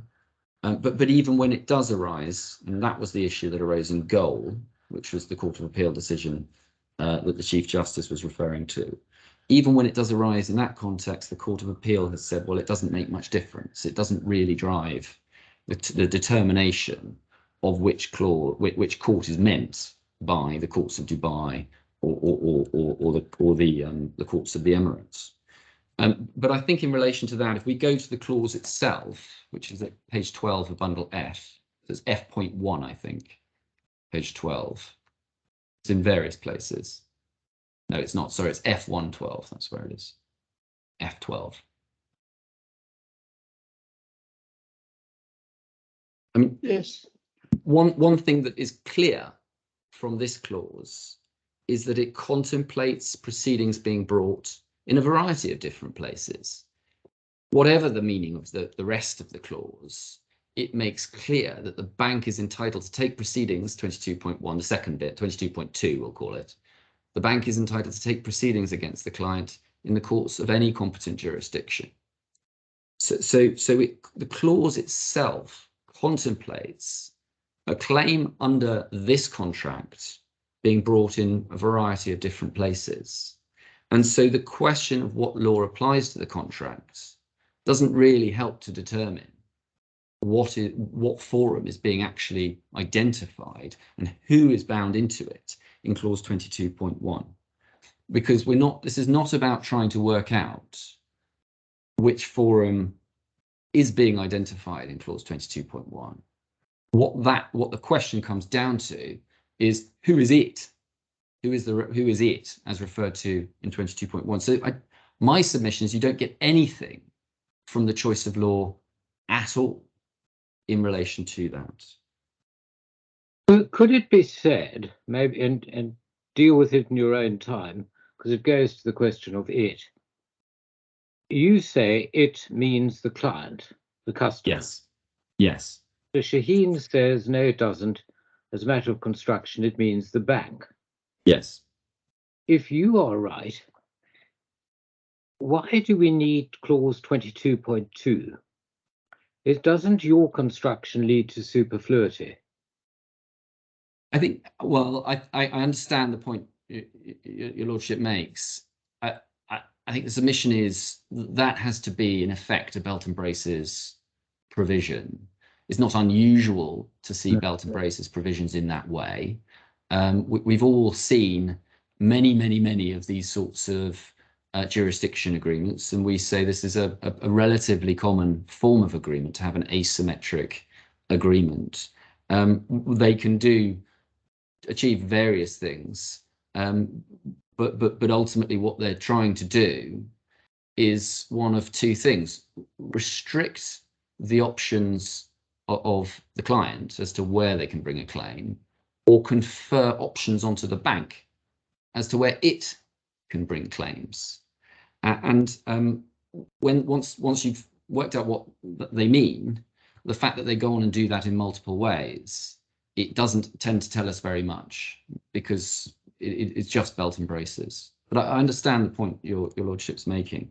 Ultimately, it has to come down to what 22.1 means. And the judge makes the point that, and this really is in his permission judgment, where he deals with this in detail. We've seen that. I'll give you the reference, but we don't need to go to it. It's at C37, paragraph 12.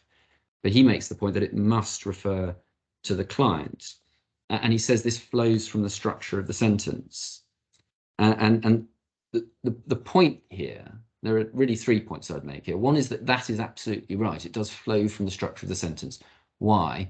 Because the client agrees, and then in the subclause are the words "for the benefit of the bank," that any legal action or proceeding arising out of or in connection with this agreement against it. So that the it belongs to the main clause. And so the ordinary way of interpreting a sentence is that the main clause should be coherent if you removed the subclause. The subclause informs the meaning of the main clause, but the subclause, the main clause should stand alone. So if you deleted the subclause from here, you would have the sentence, the client agrees that any legal action or proceedings arising out or in connection with this agreement against it or any of its assets may be brought in the relevant courts of the DIFC. So the first point is that the grammatical structure of that lends itself to it being a reference to the client, because the client appears in the in the main clause, but the bank only appears in the subclause.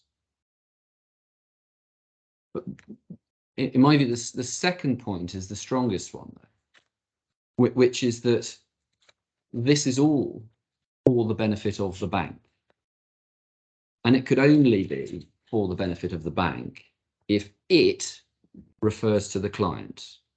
Why do I say that? Because the clause says that the claim, the qualifying claim, may be brought in the DIFC. So it's conferring a right or an option, but not a duty, to bring a relevant claim in the DIFC. So if the clause is for the benefit of the bank, it can only be conferring that right on the bank, which means that the word it has to refer to the client. So to summarize it, it's only for the benefit of the bank if it gives the bank an option. And it only gives the bank an option if it means the client.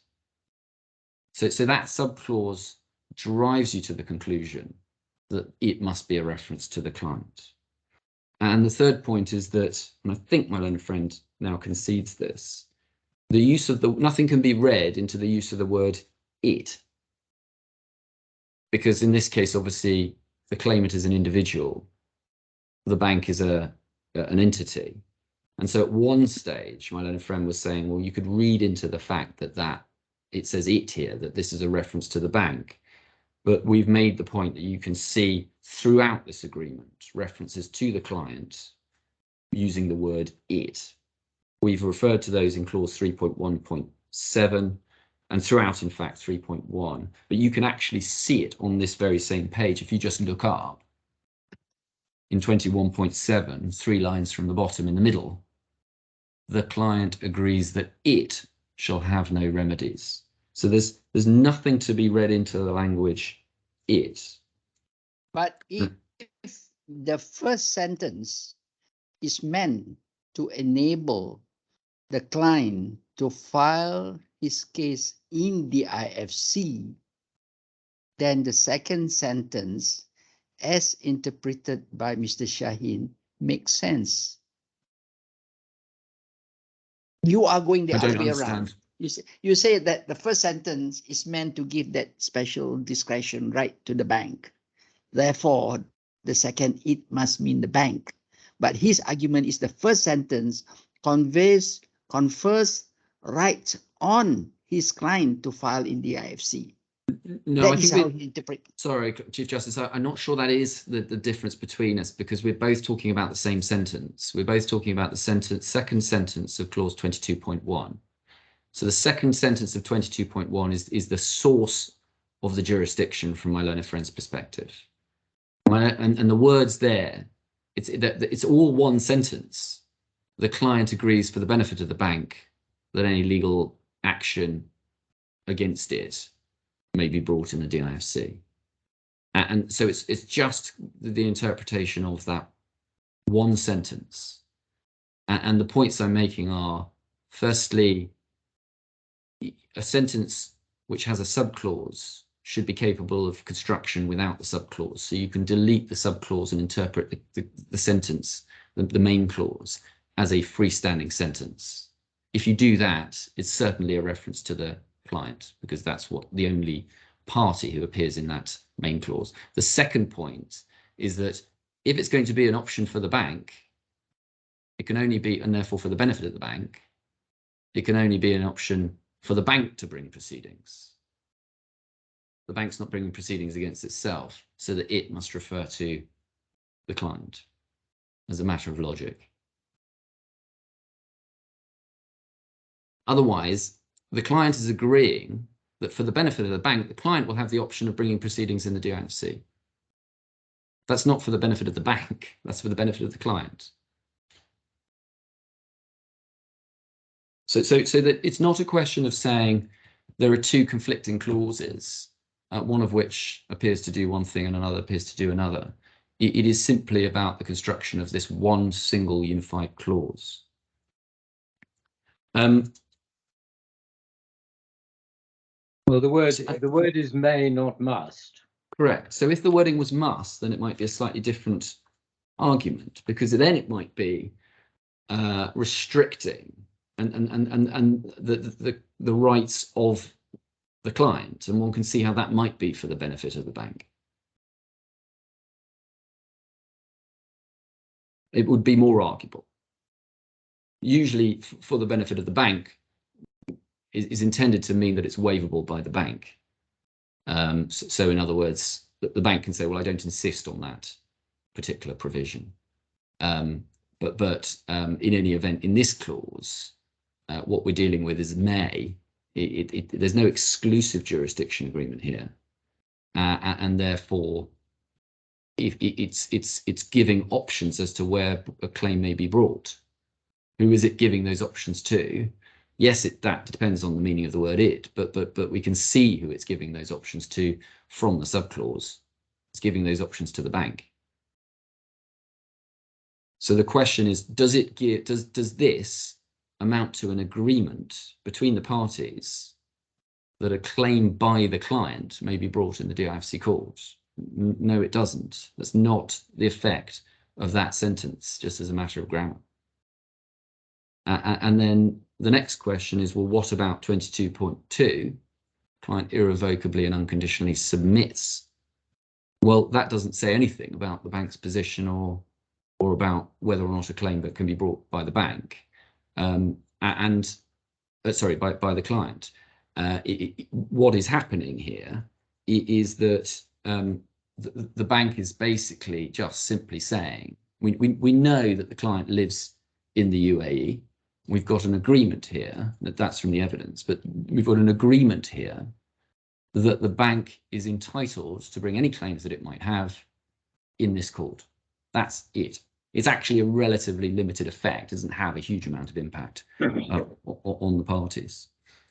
And my learned friend initially said, both in writing and in oral submissions, that although backtracked later, he said, well, that my interpretation does not leave his client with any available forum. But of course, that's obviously wrong. We don't have an agreed forum where the client can bring the claim, but we don't need an agreed forum. And the light of that submission is given by the fact that she did bring her claim. She did bring her claim. Jurisdiction was accepted. Nobody took a point on jurisdiction in the Dubai courts, and the Dubai courts have decided the claim. So of course there's a forum where she can bring her claim. It's just that it has rejected the claim, and the claimant wants to try again. Mr. Tom, sorry to interrupt. I just want to follow your argument.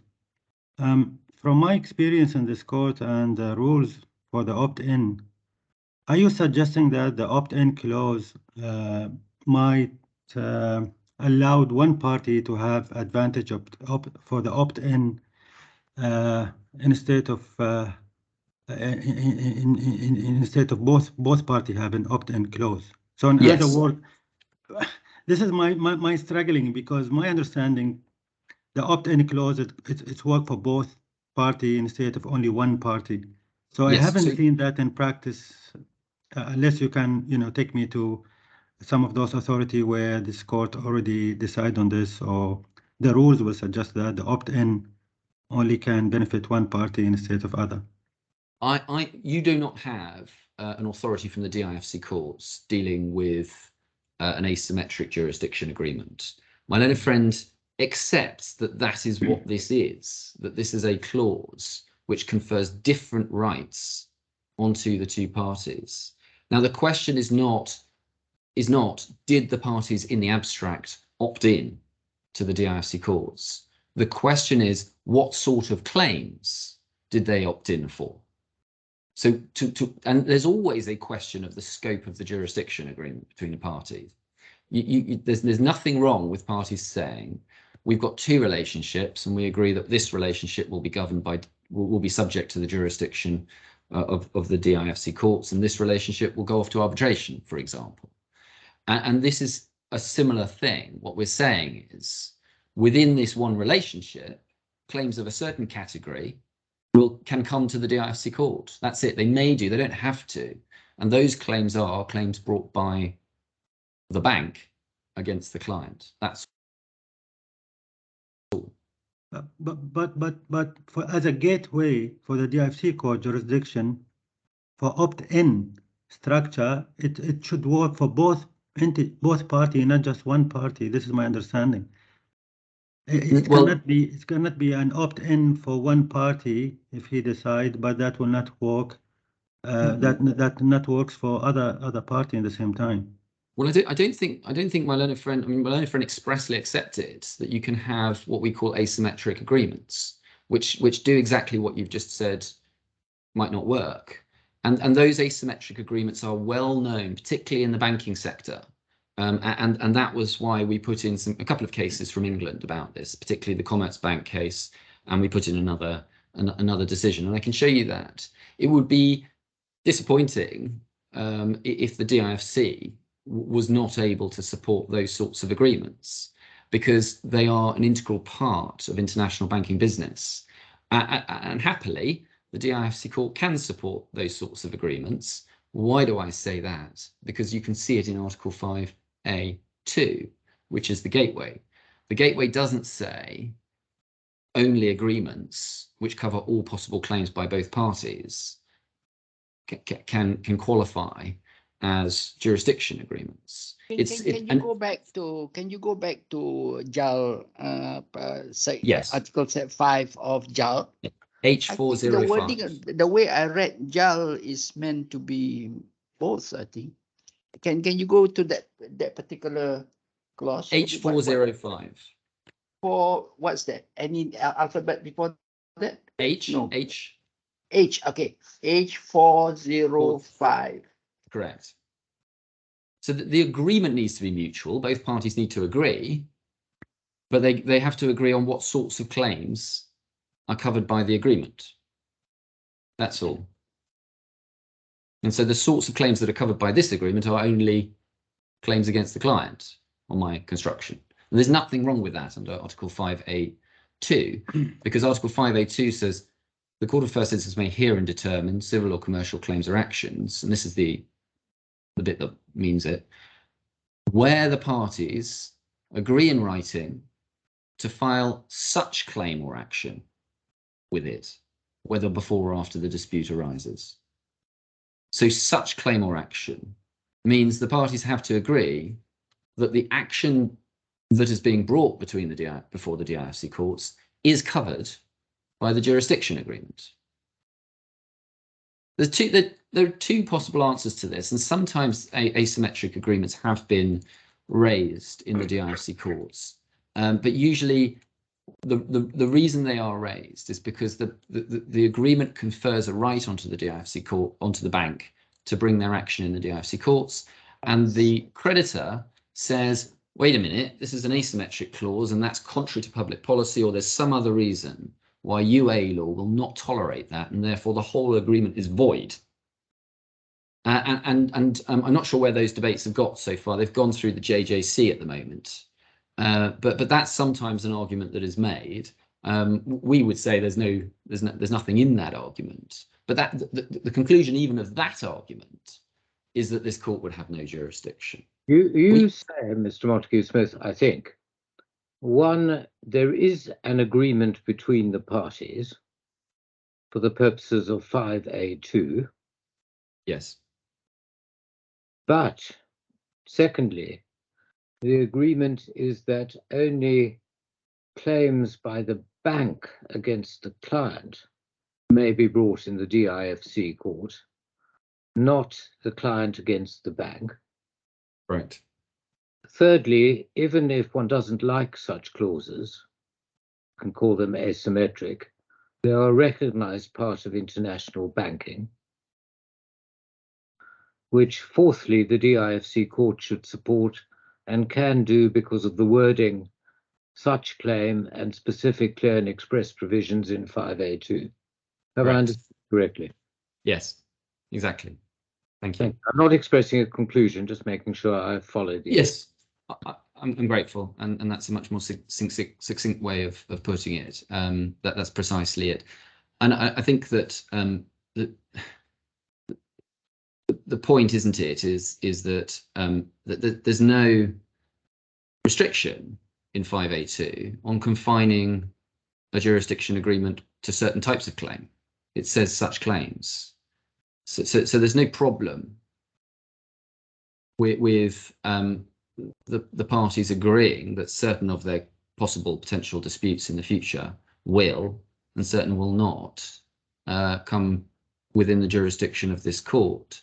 And indeed, the clause 5A2 makes clear that that agreement could be after the dispute arises. So it's contemplated that you might have a claim, and the parties simply agree that that one claim will be subject to the jurisdiction of the DIFC courts. There's still an agreement between two parties as to that. So it's a flexible provision that allows for all manner of jurisdiction agreements between parties. And the fact that parties agree that one claim or one category of claims comes within the DIFC courts doesn't mean that they should therefore be taken as agreeing to all claims coming within the DIFC courts. The question is simply, as a matter of construction, what have they agreed may come before the DIFC courts. Now, on this, I don't think that there is any disagreement. My learned friend accepted that asymmetric agreements are possible. It doesn't take a point that this court cannot allow an asymmetric clause, and he expressly accepted that the clause conferred different rights to bring proceedings on each of the parties to this agreement. So it's not a point that's made by my learned friend. The points that my learned friend makes are all about the construction of clause 22, and in particular the second sentence of clause 22.1. I can no longer see Justice Shamlan. I'm sure, I hope he's still present, but I didn't want to carry on if he's not. Where is Justice Shamlan? Oh, there he Yeah. is. I wasn't demanding an audience. I do apologize. Yes, you have to demand otherwise there'll be for quorum lacking quorum. we are here. He went onto the dark web. Right. Okay, let's go on. So that was what I was going to say about the first two grounds, which is about the meaning of the jurisdiction agreement. That's what it comes down to. I don't know whether or not there's any questions in relation to that. If not, I was going to move on and touch briefly on the JJC position before dealing with service. In relation to ground 3 then, as I'd understood my learned friend's submissions, he says at paragraph 28 of his skeleton argument, that's page G9, the proceedings before the DIFC court should have been stayed immediately on referral of the dispute to the JJC. That's wrong as a matter of law, but in any event, it sounds like he's not asking you to make any orders staying these proceedings. So I won't take you to those judgments like Clacan in the Court of Appeal, which have been followed many times since, that say merely starting a petition in the JJC is not grounds for staying DIFC proceedings. What you require is a conflict of jurisdiction, and this court needs to look at that and decide whether there is one. But just to make the point, if you're with me that this court does not have jurisdiction, then there will be no conflict of jurisdiction, because there would be one court saying we don't have jurisdiction and the other court saying we do have jurisdiction, and that's not a conflict, so there would be no need for any kind of stay. So, Chief Justice, you asked the question, is this all going to go back before the JJC anyway? And the answer is not if you're with me. The JJC is not an appeal court. It is there only to determine questions of disagreements between the two courts, and relevant disagreements, and that would require a jurisdiction decision, or alternatively, in each conflicting jurisdiction decisions or conflicting judgments. So there might be a question as to whether you'd have to hear the case here or whether you'd stay the case here, but it doesn't appear to arise at this stage. So that was all I was going to do, because it doesn't sound like you are being asked to stay proceedings. But if there's any vestige of that left, we've provided you with chapter and verse on all of the authority about what would be required. And in particular, the case I think you have in the bundle, Decree 19, for example, and the Lacan case, but I won't trouble you with it now. Grounds 4 to 7, so the last four grounds, are about service. And as I said previously, they raise three issues. First is, when did the claim form have to be served, 4 months or 6 months? The second is, when was it served? So that's about deeming and about physical delivery. When did that take place? And then finally, third point, what do we do with this reasonableness point? Where does that take us? So the question is, of the first question, ground 4, comes down to the proper construction of rule 7.20. And if you don't have the book, I think you may have the book, but if you don't have the book, it's at bundle H463. And the reason this is important, just so you've got the facts in the background, is because the claim form was issued on the 28th of April last year, 2021. And so depending on which rule applies, it either had to be served by the 28th of August or by the 28th of October.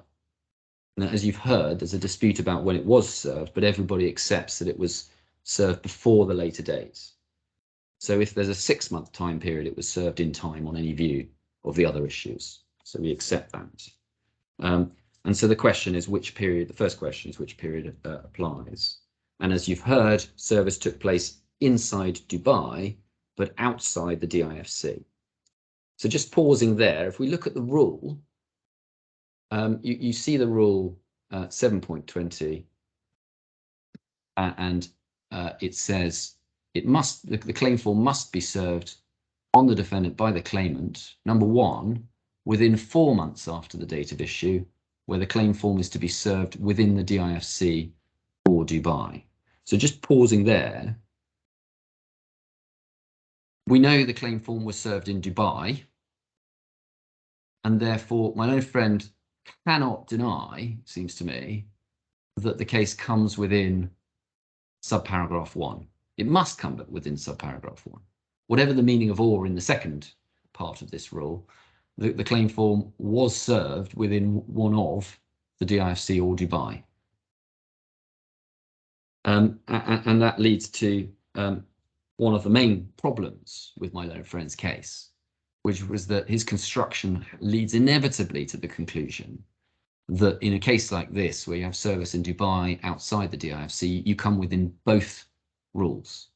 and therefore you have two time limits which apply.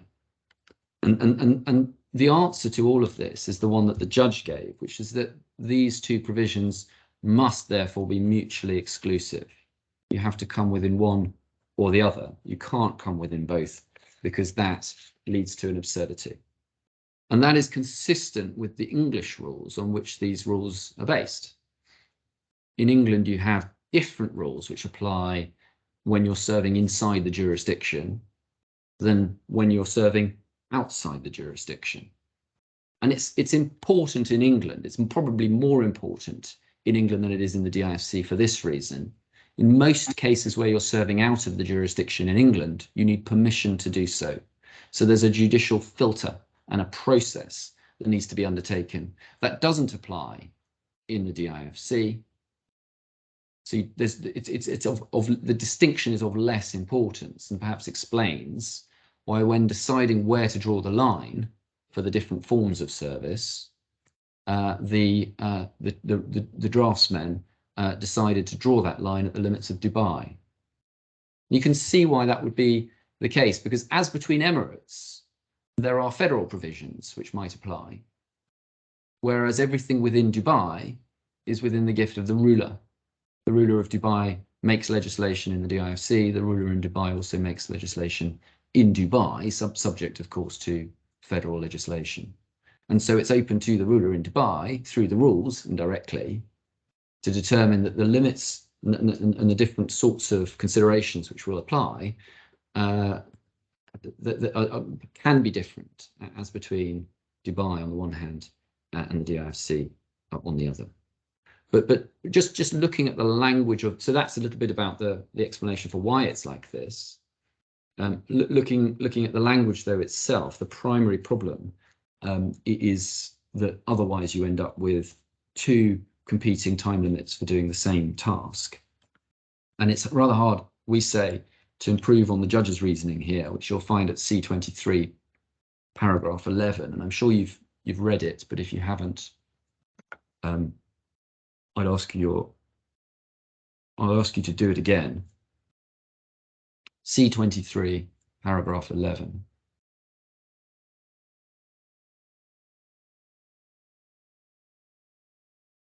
And ultimately what he says, and I'll come back to the question of all being disjunctive in a moment, but ultimately what the judge says is what drives the construction is that you end up with an absurd result if you don't do it this way. Now, my learned friend never grapples with this. He never answers the problem, which is central. And it's a point that the judge made on the permission application when he turned it down. You can never escape two competing time limits. The only way you could do it is if you deleted the words or Dubai from the rule. Because then the rule would say it's within 4 months within the DIFC, within 6 months outside the DIFC. That's the rule that my learned friend is contending for. And he wants you to ignore the words or Dubai. Or Dubai is a conscious addition, a change from the English position to that extent that's been made in these rules. And it needs to, and there are good sensible reasons for it. And it's that's those words simply cannot be ignored without just amending the rule. And so in a sense, my learned friend makes this point. He says, well, in a sense, this could just say Dubai. So he sort of takes the same sort of point against me. So, well, my construction is saying, well, within 4 months after the date of issue where the claim is to be served within Dubai, or within 6 months after the date of issue where the claim form is served out of Dubai. So actually, my construction, the words DIFC are superfluous. But the answer to that in my submission is that if that was the way that it was drafted, you are going to end up having all of those problems that it took years for this court to resolve about whether there would then be a material distinction between, on the one hand, the DIFC, or on the other hand, Dubai.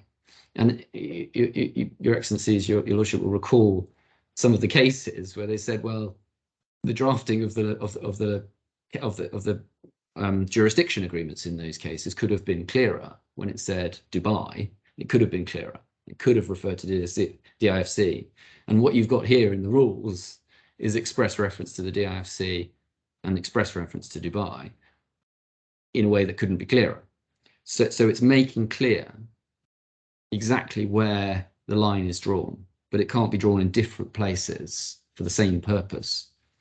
And so what has happened here is that the word or, I don't think anyone can say that that is the wrong word to be used in that context. The word or has been used in one, because whenever the claim is served within DIFC or within Dubai, then that rule applies. And so the use of the disjunctive or also informs what is meant by Dubai there. So it's probably talking about Dubai outside the DIFC. So that explains why you have reference to both in the rules. And then what's happened in the second rule is that the same connector has just been carried through. And it might have been clearer, and those of us who drafted this can only apologise for this, but it might have been clearer if the word and had been used. But in defence of the draftsman, against the charge, well, this has all been terribly ambiguous, we would say, well, it's clear enough. It's clear enough that this is the first time this has come before the court in 15 years since these rules were introduced. It's clear enough when you look at the rule as a whole. And ultimately, my learned friend has to load everything onto this argument that the word or is always to be interpreted disjunctively. And that is not correct. And we've cited authority in particular, which demonstrates that in appropriate cases where the result of that construction is absurdity, then or can mean and this must be one of those cases. And yeah. So as I say, there is only one way to escape the absurd conclusion, and that is by construing or, meaning in effect and, or meaning conjunctive, being conjunctive in Article 722. And therefore, when you are serving within Dubai, 4 months is the deadline. Now, my learned friend cites various authorities in his submissions. None of them sheds any light on this issue. The closest he comes is the case of NS Investments and SETI, which was referred to in the judgment. So if you've still got that open, you will see it in paragraph 13 at page C24. And so this is the high point, really, of the authority for my learned friend, who refers to NS Investments. And the case itself is also in the bundle, but it's probably most convenient just to look at the relevant passage here. And you will see from the passage that is cited at C24 at the foot of the page that the judge said in that case, SETI, the claim form was served on the defendant with particulars of claim on 6th of July outside the DIFC. The claim form and particulars were served within Dubai. And then he says, it is not immediately clear to me why the claimant and the defendant consider that the defendant was therefore served out of the jurisdiction and have had regard to the corresponding extended periods for filing an acknowledgement of service and a defence provided by RDC 957 and 958 respectively, rather than the periods given, and then the language has gone wrong, where service is within the jurisdiction.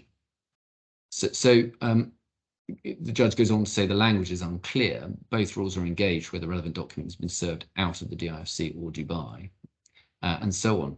But the point is that nothing was decided in that case which would indicate that somehow the particular rule in this case, 70.7.22, would apply. And if anything, the judge is questioning why the parties have proceeded on that basis, because it doesn't make any sense. So in any event, my learned friend relies on this case. He relies on two other cases, and I won't take you to them in much detail, because they don't take anything any further. I'll just comment on them and give you the references if I may. The first was a case called Grand Valley Trading, which is behind the relevant passage of which you'll find at G30, paragraphs 24 to 27.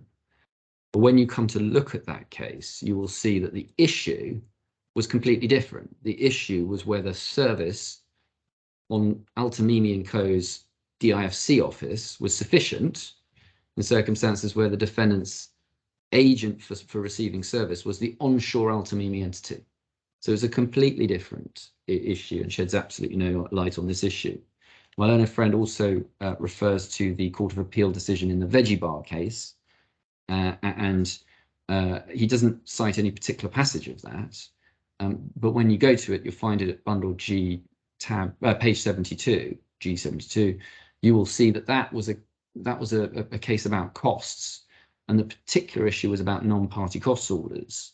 And there was no issue at all of service in that case, because the third party being brought in for the purposes of costs was being represented by his lawyers, and they accepted service. And you see that at paragraph 3. So my learned friend cites these cases as saying that they say something useful about this issue, but they don't say anything at all. And similarly, he cited a case called Union Bank of India, which you find at G47. And that was, again, a completely different issue. That was a case about whether service by email could be sufficient, and it wasn't in that case. And the conclusions you'll see at page 50, G50, paragraphs 13 to 15. And ultimately, there's nothing in any of those cases which detracts from the logical conclusion that for the purposes of this rule, DIFC or Dubai is treated as a single geographical area. And there is one rule for serving outside that area and one rule for serving inside that area. So those were my submissions about 4 months or 6 months. And then you have the next 2 grounds. Now, these only arise if you're with me on 4 months. But the first one is about deemed date of service. And the point here, our case, is that regardless of when the documents actually arrived, were physically received in the hands of the defendant, the question of when it was served, which is a different question from delivery, the question of when it was served is answered by the deeming provisions in the rules. The relevant rule is rule 9.27. You have it at page 8470.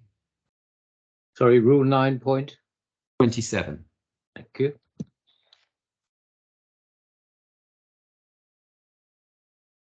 Page 8470. And you'll see the opening words. A document which is served in accordance with these rules or any relevant practice direction shall be considered to be served on the day shown in the following table. And the relevant method was courier. And so when you serve by courier, it is considered to be served, considered day of service, the second business day after the date it was sent. So it's common ground that the claim form was sent on the 26th of August. And that was a Thursday. 2 business days later, what are business days under the rules? Those are normal working days in the DIFC. That's a defined term.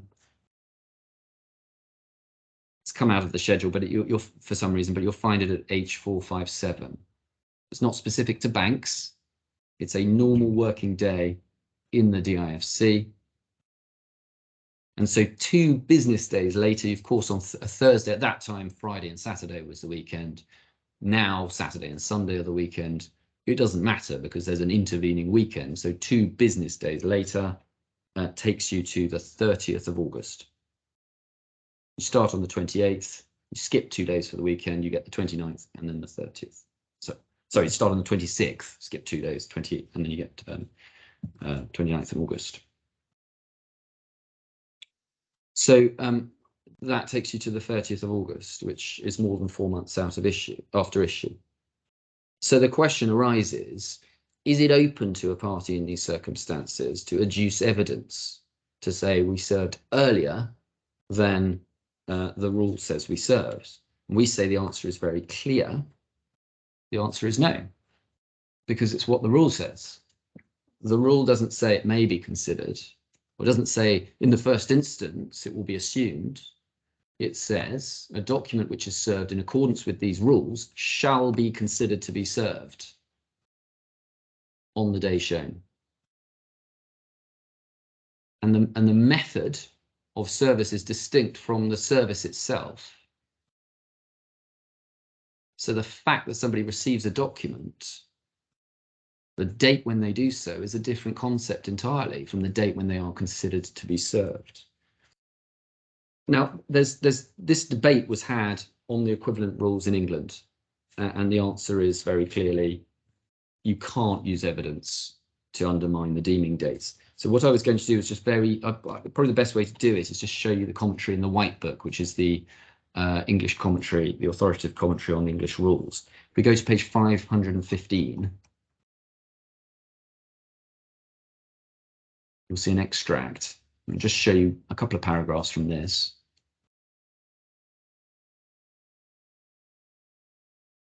It's at the foot of 515. Do you see paragraph 6.14.1? And starting from the second paragraph of that. In a given case, the day on which service was actually effected on the defendant may not be the same day as the day on which, by operation of this rule, service was deemed to have been effective.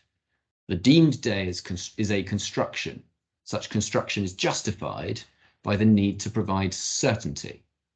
In the interest of certainty, a deemed day is not rebuttable by evidence of actual receipt of the claim form by the defendant on a day before or after the deemed day. And there's reference to two cases you've heard about, but not been taken to much of, Godwin and Anderton.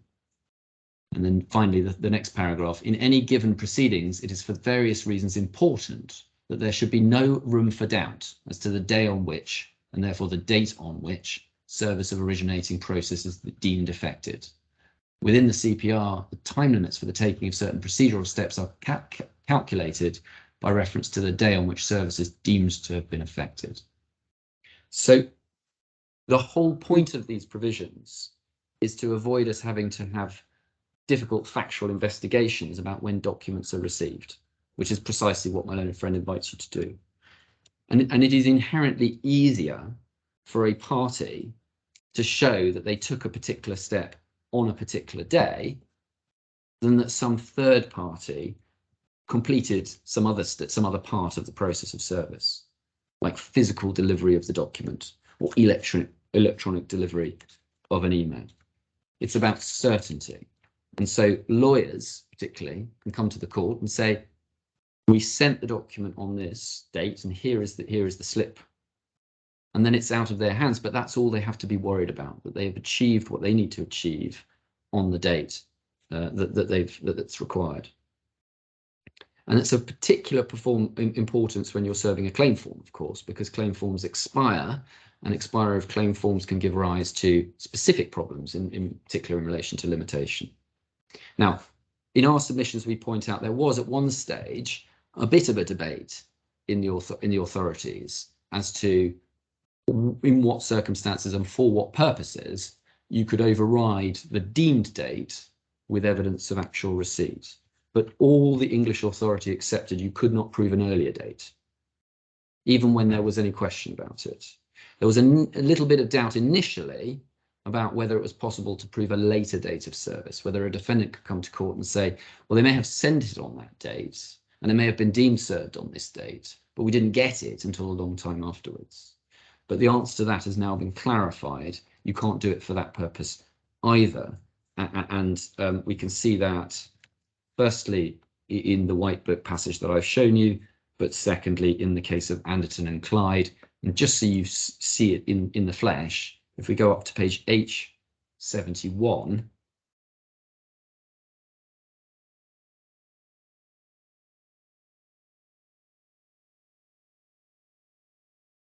you'll see the arguments start at paragraph 25. And they recite the arguments, but just dealing really with paragraph 25. The question is the deemed date of service of the claim form under Rule 6.7 rebuttable by evidence of actual receipt of the claim form by the defendant? In our judgment, it is not. And then they carry on. And then the other bit that you might be interested in is down at paragraph 36. And if you haven't had a chance to read that, it's worth reading because you'll recall that I explained earlier that my learned friend had presented one passage here as being of relevance to your decision, but in fact he was showing you the arguments that were made, and this is that now dealing with those arguments. Despite the eloquence of the arguments, we are not persuaded that the decision of the court, this court in Godwin's case, is incompatible with Article 6. We are therefore bound to follow it.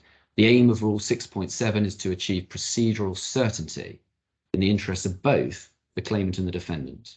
Certainty in the time of service of a claim form is an important requirement for the efficient performance of the case management functions of the court, and it is legitimate to promote that aim by setting a deadline of 4 months from issue of the for the service of the claim form by one of the permitted methods, by using the legal technique of deemed service to bolster the certainty. And they go on to explain further throughout the rest of paragraph 36 why that is perfectly legitimate. And then at the end, and this is really relevant to my learned friend's last ground, if you look at halfway between D and E, you'll see reference to the arguments appealing to proportionality, to justice, to civil procedure rules. Overriding objective of enabling the court to deal with cases justly lend no support to the case against an irrebuttable deemed day of service. Procedural rules are necessary to achieve justice. Justice and proportionality require that there are firm procedural rules which should be observed, not that the general rules should be construed to create exceptions and excuses whenever those who could easily have complied with the rules have slipped up and mistakenly failed to do so. And we say, so that's the policy, but ultimately the answer is, we say, driven by the language of the rule, which is identical to the one that was being considered in these cases. And the language of the rule says shall be considered. There's a question. Yes, forgive me. Are there provisions in the Dubai rule, in the DIFC rules, for applying for an extension of time? There are, yes, absolutely. And do they require, so I should know the answer, but forgive me, but do they require you to show why you failed to serve on time? They do. They provide, so that you can get an extension of time. Let me show you it, if I may. It's paragraph clause, rule 7.21. And the what? It is. Oh, it's in the bundle at H463. H4. Thank you. H463. Just getting there. H446, you say? H463.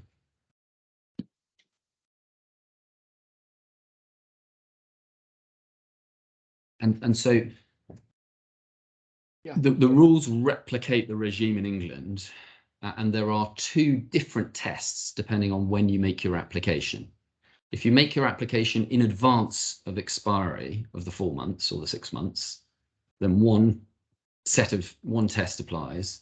If you do it retrospectively, a much narrower test applies, and so we would be in the retrospective application stage, which would be 7.23.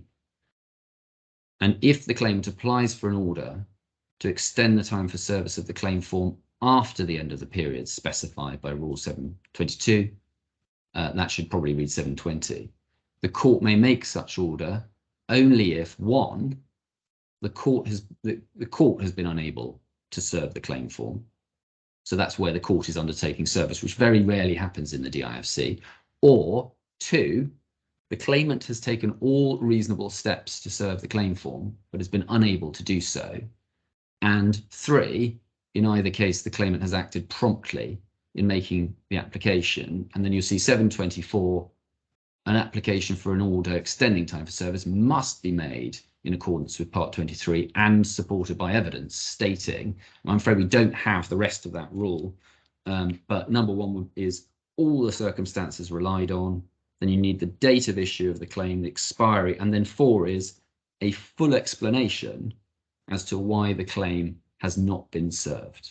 Is 724 fully set out in the Great Book? It's set out in a book, yes. Should Quality be, will not be commented on, but should be. yes. So it's 724.4 is the specific requirement there. But the particular ground that we're dealing with is ground 5, and that is the question of whether you can get around the deeming provisions. My learned friend cites to you an awful lot of argument about why it's terribly unjust, but all of that has been considered by the English courts, and it's not just the logic which applies in England should also apply here. That's not the only submission. There was a purpose for basing these rules very specifically on the English rules.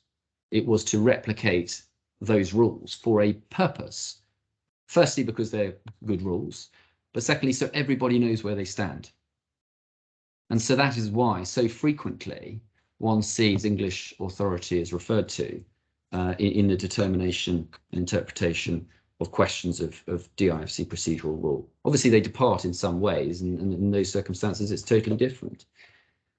Now, my learned friend added a new suggestion. But the real truth, I think Sir Anthony Evans is meant to follow the English Supreme Court rules. Is meant to, you know, and whatever modification is made because for local circumstances. That's all. Exactly. Yes, I agree. Now, at the end of his submissions, my learned friend made a new submission, which was this. He said, well, this is all different because the deeming provisions don't apply because service is taking place outside the DIFC. So he says it's different. That is very clearly wrong, because the question for the DIFC court is always one of DIFC procedure, which is, has the party been served? When is the party served? Those are all questions which are governed by DIFC procedural law. So it's all a question of what these rules mean, and in particular, what Rule 927 means, which is, I'll remind you, is at page 4, H470. And you will see that Rule 9.27 starts with the words a document, so it's very broad, applies to all documents, a document which is served in accordance with these rules or any practice direction shall be considered to be served, and so forth. So the point is that if you adopt the methods of service that are identified there, then wherever you are serving it, it is a question of working out what the deemed date of service is under these rules. There's no distinct set of deeming rules which apply if you're serving in some other jurisdiction.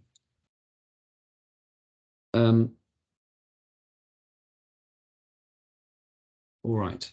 So as I say, that there's no authority that my learned friend can help his side with, and he has to be able to say that for whatever reason you just have to ignore those English authorities, but there's no good reason to do so.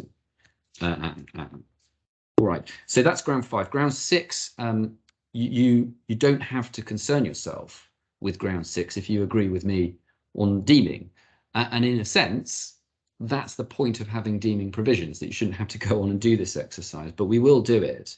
And it comes down to the construction of these two documents, and I'll just remind you of them. It's F.1 at 20 and F.1 at 25.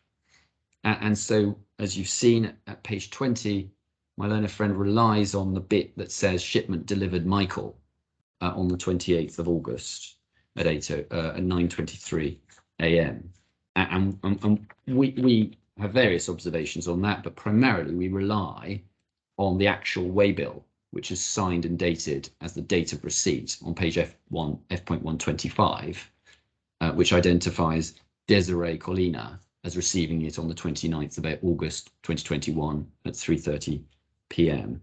Now, the judge looked at all of this and weighed up the effect and the impact of this evidence and came to a factual conclusion, page C27, paragraph 20.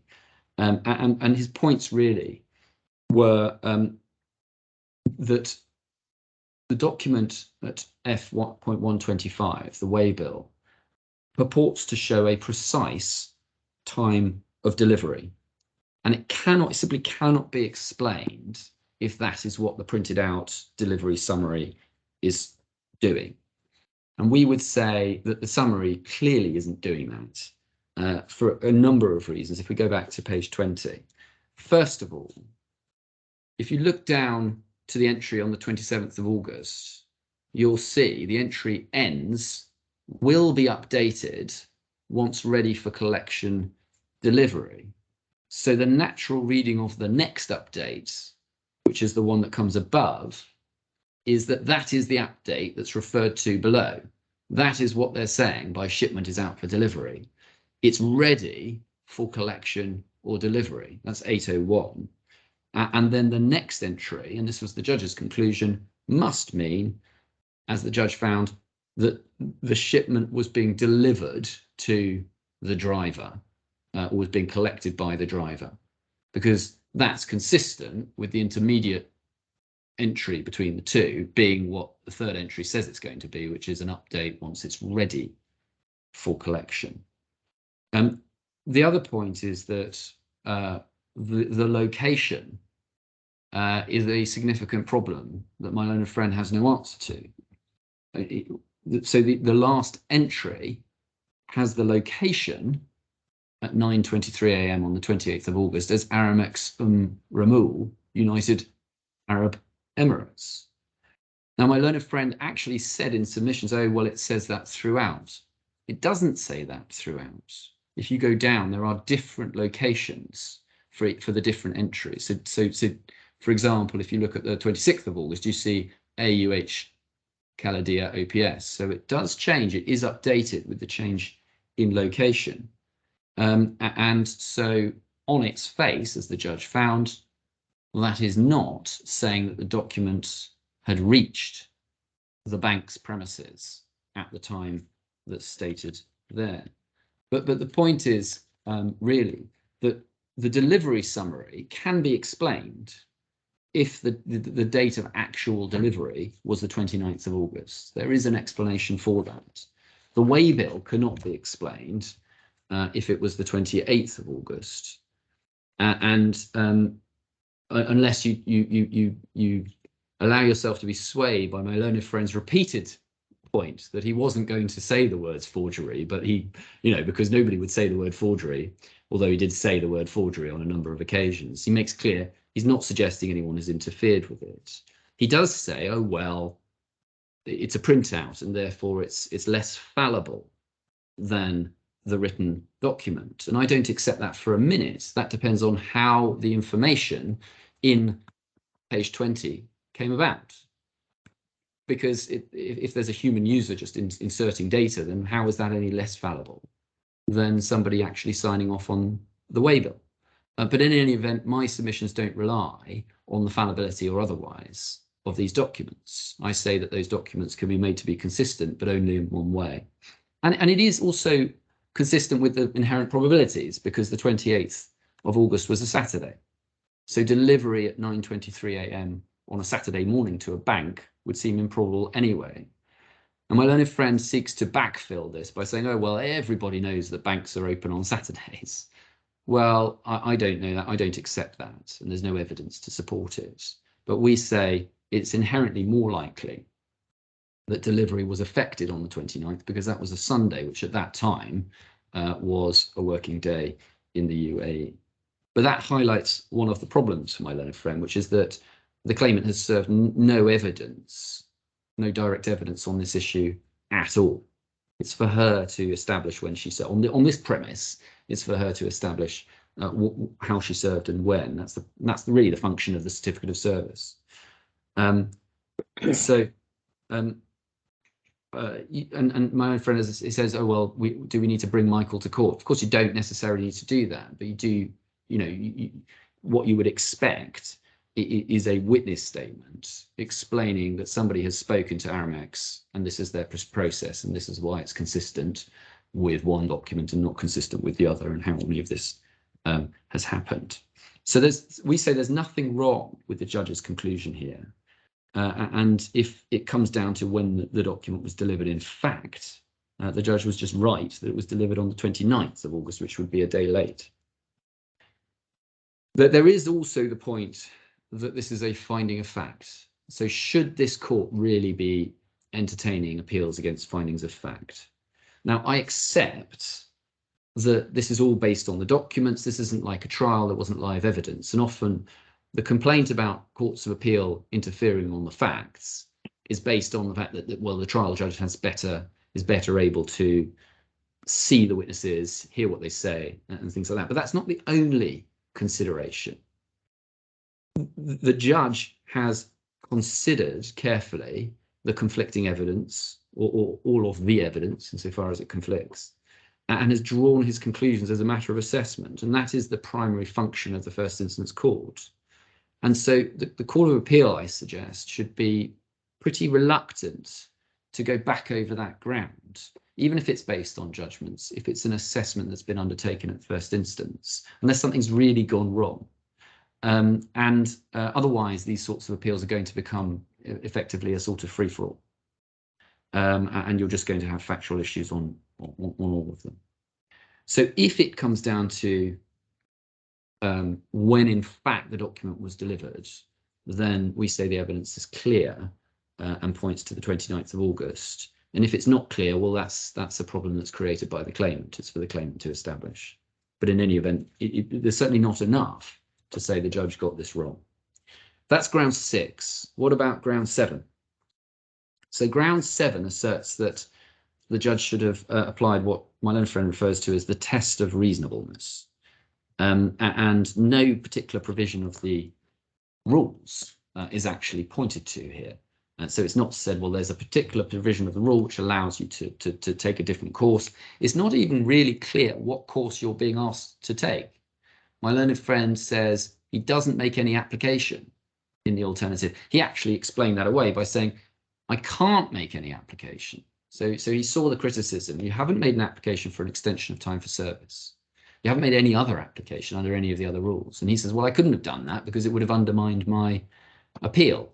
Well, everybody can see you're entitled to take alternative positions so that the defense doesn't make any sense. But what's important for your purposes is you are not being asked today, even if you could do it, because there was no argument below, you're not being asked today to extend time for service retrospectively and say that was in time.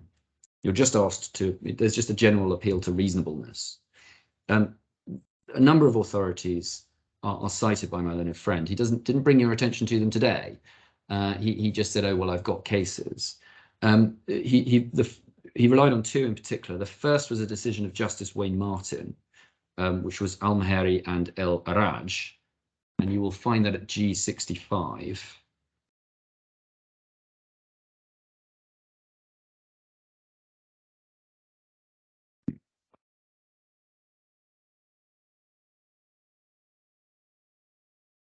Sorry, it starts at G55. I do apologise, but the relevant passage is at page G66, because you can see what this case was all about.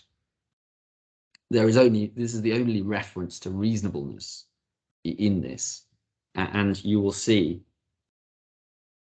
what the judge says. He says, in these circumstances, given A, the reasonableness of the first defendant's conduct, the brevity of the extension sought, 2 days, and the complete lack of any prejudice to the claimant by reason of a brief extension sought, there is an overwhelming case in support of the extension of time for the filing of the first defendant's acknowledgement of service.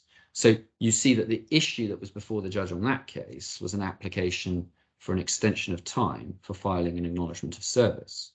And reasonableness was obviously one factor in the judge's determination of that application. But today you haven't even got an application to consider. And then the second decision that's relied on was the Veggie Bar appeal case, which I don't think I need to take you to, because again, I mean, that was a case where the court was making various orders on costs, and so necessarily was looking to the reasonableness of conduct. It has nothing to do whatsoever with the issue today. What's being said is there is some general freestanding principle, I think. Yes. But there's no application to extend.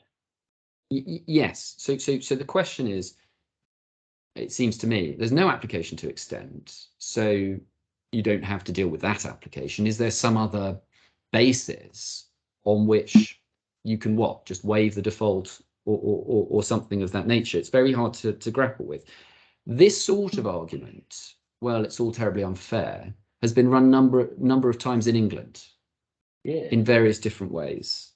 And so you've got cases that they start in various different places, but one of the first leading authorities on this was the case of Vinos and Marks and Spencer.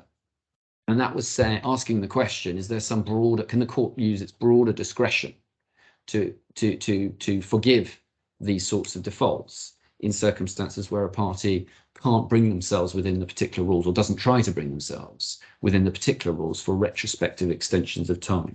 And so what I was going to do was just show you very briefly a couple of passages from that case, Vinos, and then finish up, if I may. So the case in particular, Vinos, is at bundle H, and the passage is at page 511.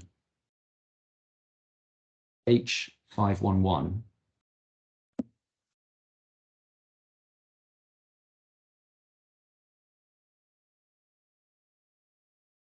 And it's paragraph 20, if you have that. And we will see reference to rule 7.6(3), which is the rule that I took your lordship to, which deals with retrospective extensions of time. So it's H511. We're in Vinos and the judgment of Lord Justice May in paragraph 20. It says the meaning of rule 7.63 is plain. The court has power to extend time for serving the claim form after the period for its service is run out, only if the stipulated conditions are fulfilled. That means that the court does not have the power to do so otherwise.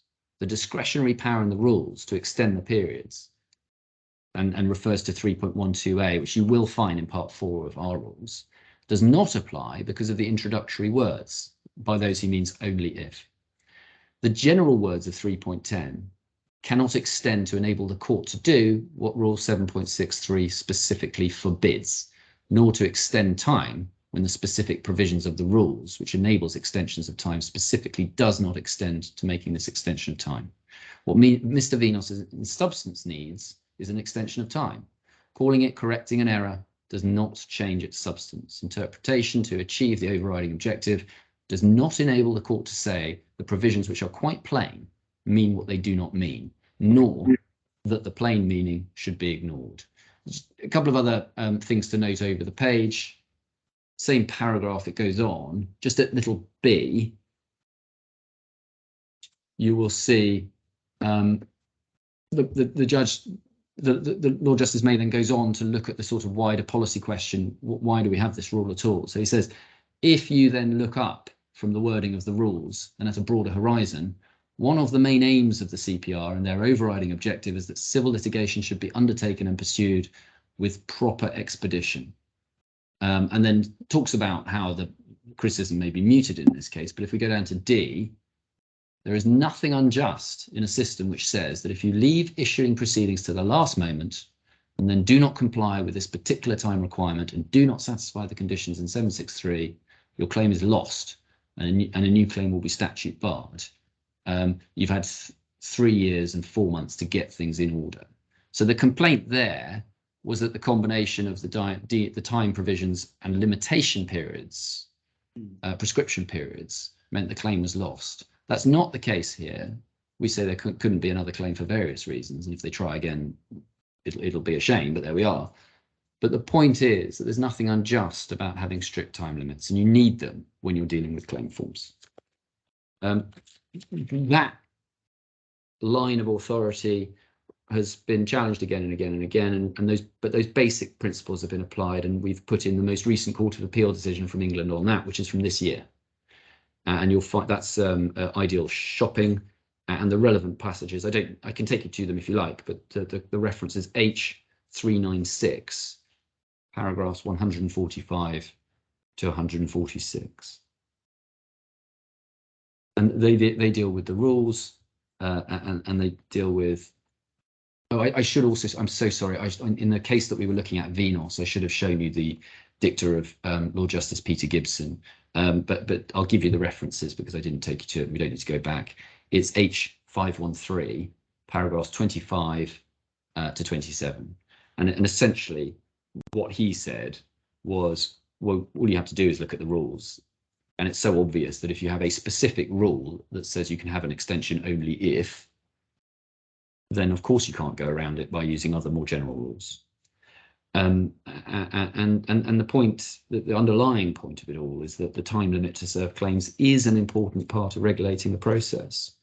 Parties have to know when they stand. And so this period of 4 months or 6 months, depending on what it is, it has the effect of extending limitation periods, prescription periods, because you have to issue within the limitation period, and then you might have another 4 months to actually serve the claim. And so within that context, it becomes very important, because if you keep extending the time for service, you are in effect extending the limitation period. And that is why it gets very, very strict in this context. And sometimes you can have cases where the effect is very, very strict indeed. And we've put in our skeleton argument reference to a case, the Good Law Project case, where the default was a single day. It doesn't matter. The rules are there for a reason. If you can't bring yourself within those rules, then you need to apply. But in this case, as has been explored a little bit with my learned friend, there really isn't any excuse. You had a long period between the default judgment being set aside and service finally being attempted. All right. And so we come back to my learned friend's really very passionate speech about why it would be terribly unfair. It's not on its own terms unfair, but as I would reiterate that the bank is not resisting and taking these points because they're scared of having the fight. They're taking these points because they've already had the fight, and of course they don't want to have the fight again. Excuse me, before you pray, there's one thing that's just wondering. Once you get a judgment in, or rather a decision has been made one way or the other in the Dubai court,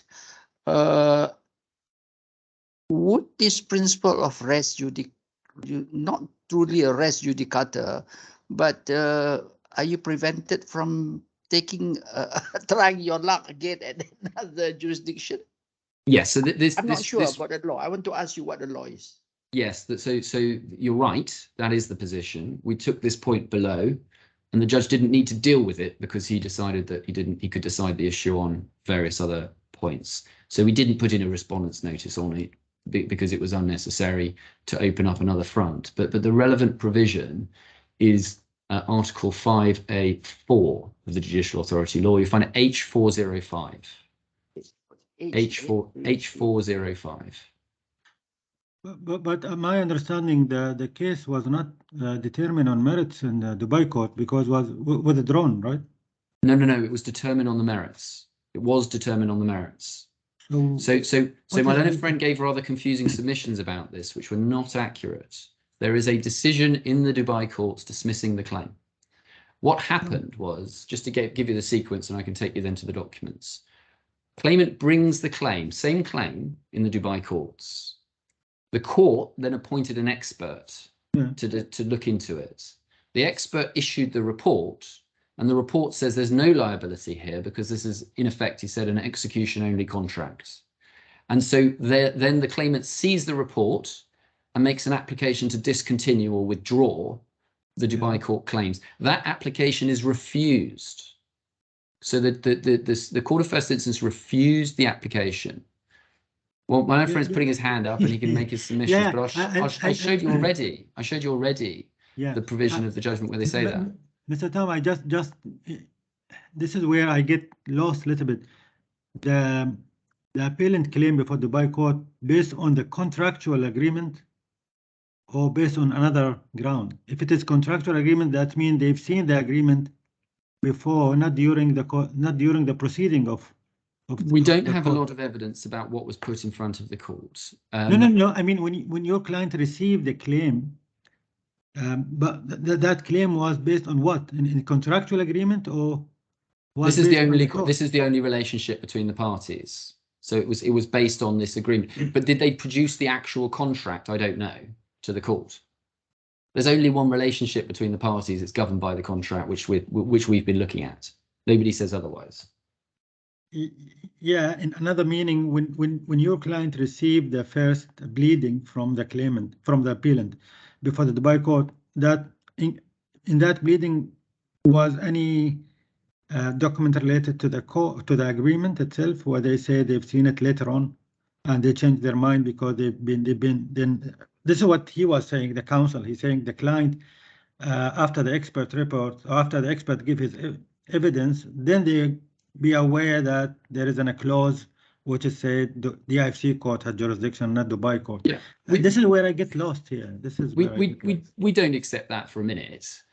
So the factual assertion for which there's no evidence is that the claimant didn't know about the contract, brought the claim in Dubai, and then suddenly, from where we don't know, receives a copy of the contract.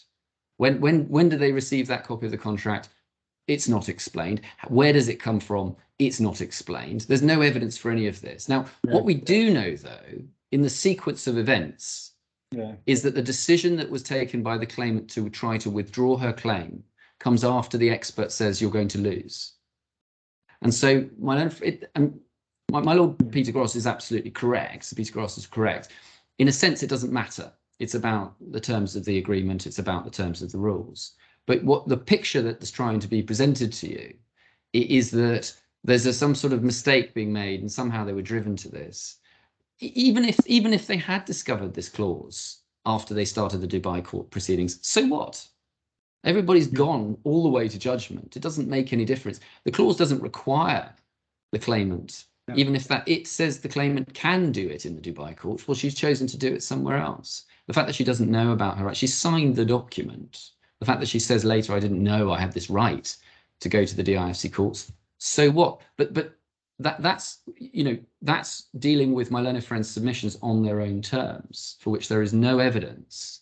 Our position is actually what happened is she knew full well what she was doing. She brought a claim in Dubai. She saw it was going to lose inevitably because the expert said it was going to lose, and so she tried to switch horses. So and that's consistent with the time frame. Does that mean Dubai court accept the jurisdiction and they dealt on the case on the merits? Yes. And this is what CJ, perhaps he was bringing this issue of judicata things. Yes. Yeah. So the reference to the page. Can I forgive me, just following up on Justice Shamlan's question and the CJ's question, just to see I've understood it. The case was brought in the Dubai court. Yes. The offshore court. The result was a final judgment, albeit subject to any appeal at first instance. Yes. On merit. On merit. The merits. On the merits, yes. With respect, Chief Justice, absolutely right. Then that was followed by an appeal. Yes. The appeal has been stayed. Yes. At the request. At the request of the appellant, the current appellant. Correct. And is the upshot in your submission that 5A4 of the JAL is in fact in place because there is a final judgment? Yes. Albeit there are further proceedings. Yes. I mean, that's a little awkward, just putting it neutrally for the moment. Because what if we said there was no jurisdiction on that ground, and then the appeal was brought back to life, and the Dubai court then said, but we have no jurisdiction. I can see that, and I don't want to mislead you. I have no ground. I don't have a respondent's notice, and it wasn't part of the judge's decision that Article 5A4 applies to remove jurisdiction from the court, because the judge expressly didn't deal with it. So we did not put in a respondent's notice, and one can see that one of the consequences of doing so might have been for the DIFC court to say, well, we'll just have to wait and see what happens in the Dubai courts before we do anything, and then you have the prospect of all of this going on for years. This becomes ping-pong. So I'm not taking the point today. I was simply referring the Chief Justice to the point simply because it was raised as a question. I don't ask you to decide this case on this basis today. I want to understand that I haven't seen maybe the Dubai court judgment, but did the Dubai court comments on the jurisdiction point? There was no jurisdiction dispute to comment on. Yeah, because you said that the appellant already made an application to withdraw, but without any reasoning. The respondent did not object to jurisdiction in the Dubai courts, so it was not an issue. No, the appellant, he made application to withdraw the claim before the Dubai court with a reason.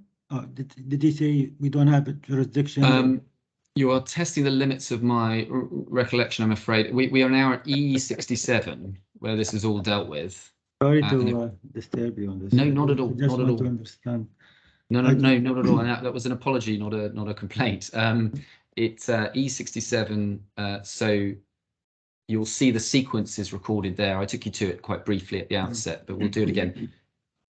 So at the top paragraph, the court says, the second line, the court, through a previous panel, decided to appoint an expert in the case more than once. In his report, the expert concluded that the bank is not liable for the loss sustained by the claimant, and that the claimant was the party that selected the investment portfolios.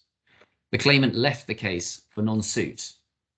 However, the defendant requested rescheduling and reconsidering the case.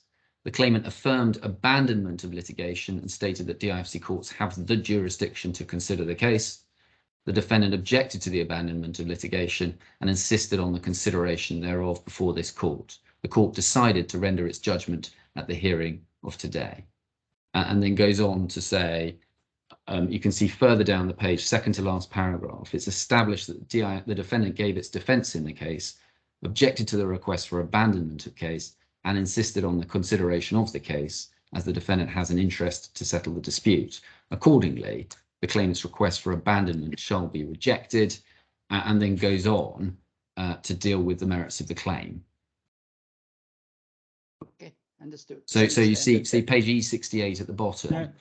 Therefore, the defendant bank is not liable. I've noticed this page E67, the claimant statement represented in the DIFC court have the jurisdiction to hear the case is groundless.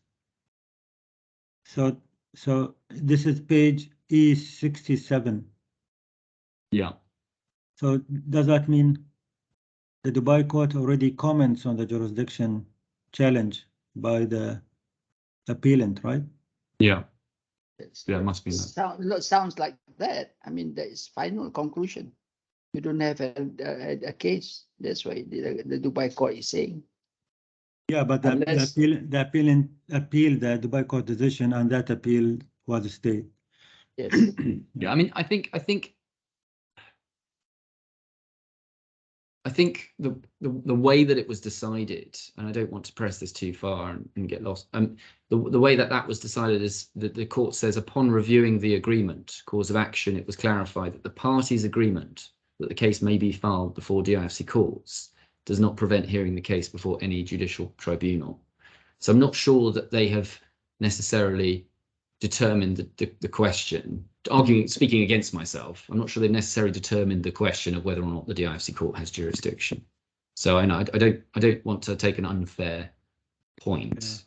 I think what they've made clear is that what they're saying in effect is whoever else could take jurisdiction under that clause, we're entitled to do so. We're not prevented from doing so. And given that the bank is a UAE bank, then and I think has a presence in Dubai, then it can be sued there. Yes. Anything else? Nothing further from me. I mean, unless there are any questions for me. No, not for me. Mr. Shaheen, how long are you going to take to reply? 15 minutes, Your Lordship. Huh? Few minutes. Few minutes. 10 to 15 minutes. Okay. Good hear you. I would start with the Dubai judgment, which we are discussing just now. First of all, what my learned friend said is incorrect. It's not a final judgment. It's a court of first instance judgment. I never said that there was not a court of first instance judgment, but it's open to appeal and then a second appeal. So we cannot make a final judgment. But it was decided on merit. That's important. Yes, on Your Lordship. merit of the case. Based on merits Not of the case. procedurally, not because you're withdrawn or something. It's on merit that you don't have a case. Yes, Your Lordship. Your Of course, Lordship. you're right. You got the right to appeal. That's not an issue. That's not an issue. But it was on merit of the case. That's what we want to know. Okay, good. Thank you very much. But when the case was filed before the Dubai court, the claimant, Ms. Khoury, did not have the copy of the agreement. It's true. And she filed the case because the bank is having a domicile in Dubai. So there is jurisdiction for Dubai court. That's how she approached the Dubai court. And it's not that the court appointed an expert and the expert straight away gave a report in favor of the bank. That statement is absolutely incorrect. First, there was an expert appointed. The expert submitted a report in favor of Ms. Khoury. And after that, there were several deliberations, objections on the expert report, and that expert was replaced by another expert, and that expert gave a report in favor of the bank. So there were conflicting expert reports in front of the court. It is while the matter was with a second expert, it is at that time that Ms. Khoury came to know that there is an agreement and the agreement contains a jurisdiction clause, which is DIFC court. So she did not abandon the litigation, as my learned friend put it. She submitted a proper application to withdraw the case with permission to submit the case before the proper court, which is DIFC court. Honorable Dubai court did not dismiss that application immediately, allowed that application, permitted withdrawal of the case. Then Mashreq went on appeal against that case. Permitted the withdrawal of the case. I thought from what Mr. Montague Smith read just now, it was a decision to say you don't have a case. It's not a question of withdrawal of a case. It was a question of withdrawal, Your Lordship. That was an application presented to withdraw the case. And yes, but the court refused. The court refused to allow it to withdraw. No, Your Lordship, that was allowed. Okay, can we read? Can I take note of that judgment of the Dubai court again, Mr. Montague Smith? You mentioned, you referred to a paragraph or the page yesterday, just now. E67. E66. 67. Okay, we read E67 and arrive at our conclusion whether it's final or procedural. Okay. I'm looking for the Arabic original. Is it already behind that? Your Lordship, I can explain it in the correct sequence. No. I'm looking for the original Arabic judgment of Dubai court. Where can I find that? It is right after that, right after the right after that. So E71. Yes, Your Lordship, but it's not necessary to go into the judgment. I can explain it in a very simple way. I need to see the judgment. How is that? Sure, Your Lordship. Sure, Your Lordship. No, there seems to be a dispute between your interpretation of what Mr. Montague Smith has said. So let us decide. We will read the document and make a decision for ourselves, right? Otherwise, we continue because Montague Smith will come and say, no. And then you will say it goes on. We will read the document and make our decision. Please. Your Lordship, can I continue with my presentation? Yes, please. Yes, please. My client, Ms. Khoury, submitted an application to withdraw the case when she came to know there is a jurisdictional clause in the agreement, when she first time got sight of the agreement. Because I cannot prove the negative that I did not have the agreement with me, but she came to know about the agreement when it was presented to the expert. Immediately, she consulted the lawyers and presented an application for withdrawal. The Honorable Court allowed that application. The case was effectively withdrawn. Then Mashreq went on appeal against that, and then the case was reinstated, referred back to the court of first instance. And that is when the expert report was there, and then the judgment came on merits against Ms. Khoury. And coincidence it is, on the same date when the judgment was being given by the court of first instance Dubai, the case before the DIFC court was also filed, 20th April. It happened to be on the same date. It is just a coincidence. And then what happened is, Ms. Khoury, filed an appeal before the Court of Appeal in Dubai because that judgment cannot be left like that. And if the appeal period is over, it will become final, and then it will have the res judicata effect like Honorable CJI asked. So only option available for Ms. Khoury was to file the appeal within the time, and at the same time approach the JJC, because now there are two matters. One case has been filed before the DIFC court, one matter is pending before the appeal court in Dubai. So the JJC took cognizance. The application was well received. We notified, Ms. Khoury notified the Dubai Court of Appeal that an application has been presented to JJC. And as per Article 5 of Decree 19, ipso facto, automatically the language used is that the judicial body shall result in the following: stay of execution of the contradicting judgments until the executable judgment. It is shall, it has to stay. And that's how the Dubai court applied it. Dubai court followed it and stayed all the proceedings, especially after noting that the jurisdiction clause is there in the agreement. And there is a matter filed before the DIFC court. I did not apply, Ms. Khoury did not apply for stay before the DIFC court because she considered that this is the right forum, it has to continue. The default judgment was issued, and then the service of notification was challenged there, default judgment was set aside, then again the case was reinstated by filing another one. That is the time this question of service within 4 months or 6 months arose. And then the jurisdiction disputes come. This is how the sequence of events, Your Lordship. I'm sure my learned friend will not disagree with me. This is how it happened. Now, coming to the second point, the date of judgment, the interpretation of that jurisdiction clause and the word it in it, Your Lordship. It is a pronoun always matches with its antecedent when it matches with its number and gender. This is the general rule of English grammar. So the immediately preceding antecedent is the bank. And that gives jurisdiction to this honorable court. And if that has to be interpreted in a way that it is only for the bank to file case against Ms. Khoury, that is incorrect, because that's the only clause which gives the ability to Ms. Khoury to have some jurisdiction by the contract. And it is getting reinforced by the second one, 22.2, irrevocably and unconditionally submits to the. How can a submission be one-sided? The submission is total. And my learned friend was also saying that it is such claims only. But the wording of 22.1 is that any legal action or proceedings arising out of or in connection with the agreement. It's not such claims to be inclusion here and there from the agreement.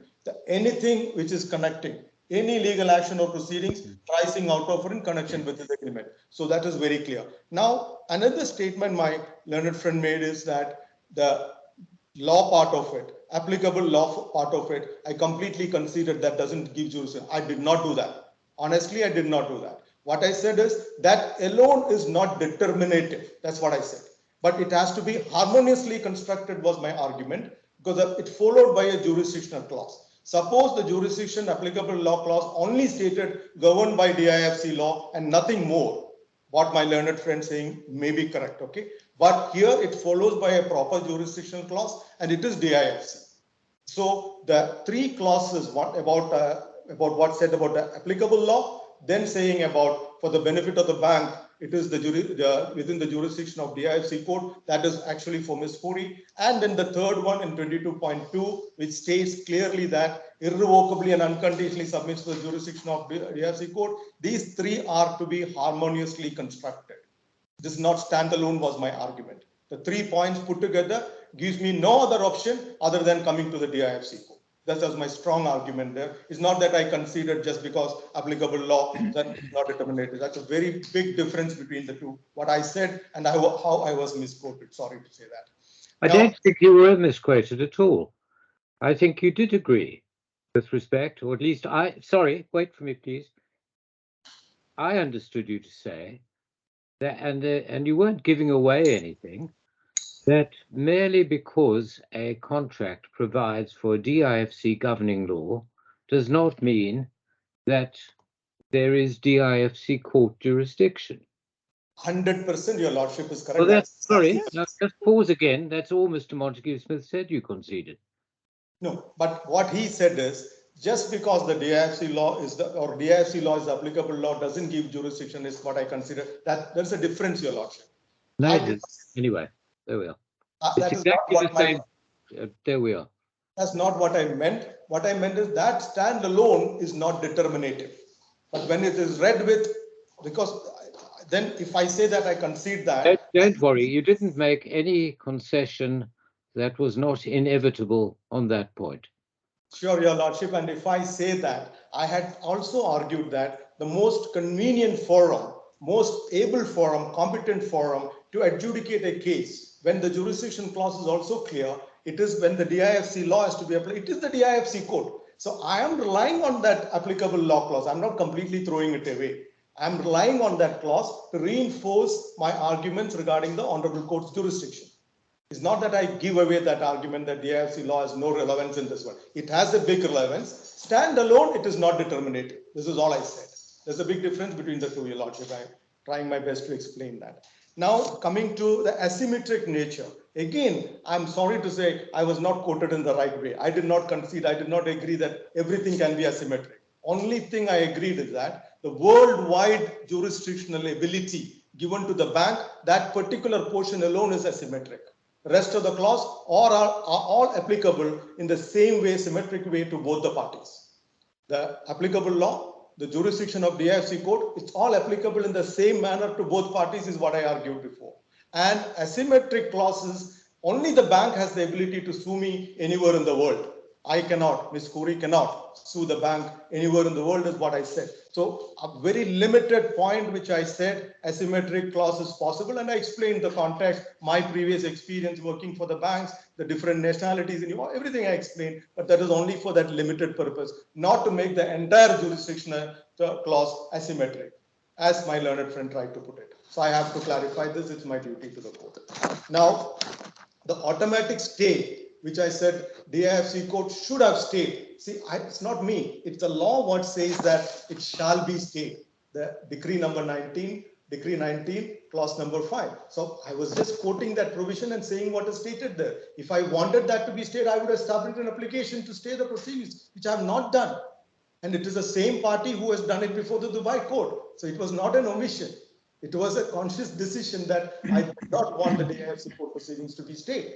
Now, Article 7.20, we have elaborately discussed that clause, interesting discussions. And my submission is that this DIFC or Dubai, the way it has to be construed, once it was stated that I have produced a judgment, which is Union Bank of India versus Velocity Industries. Coincidence, I appeared in this case for one or two of these defendants. So here, this is G49. G49 and G50, which I will be referring to. Before that, Article 9.3 of RDC has also got some relevance, so I'll be inviting your lordship's kind attention to that article also. Here, G50 and G49, these are the two pages I'm looking at. First, I will take G49. G49, paragraph number 5, fourth line.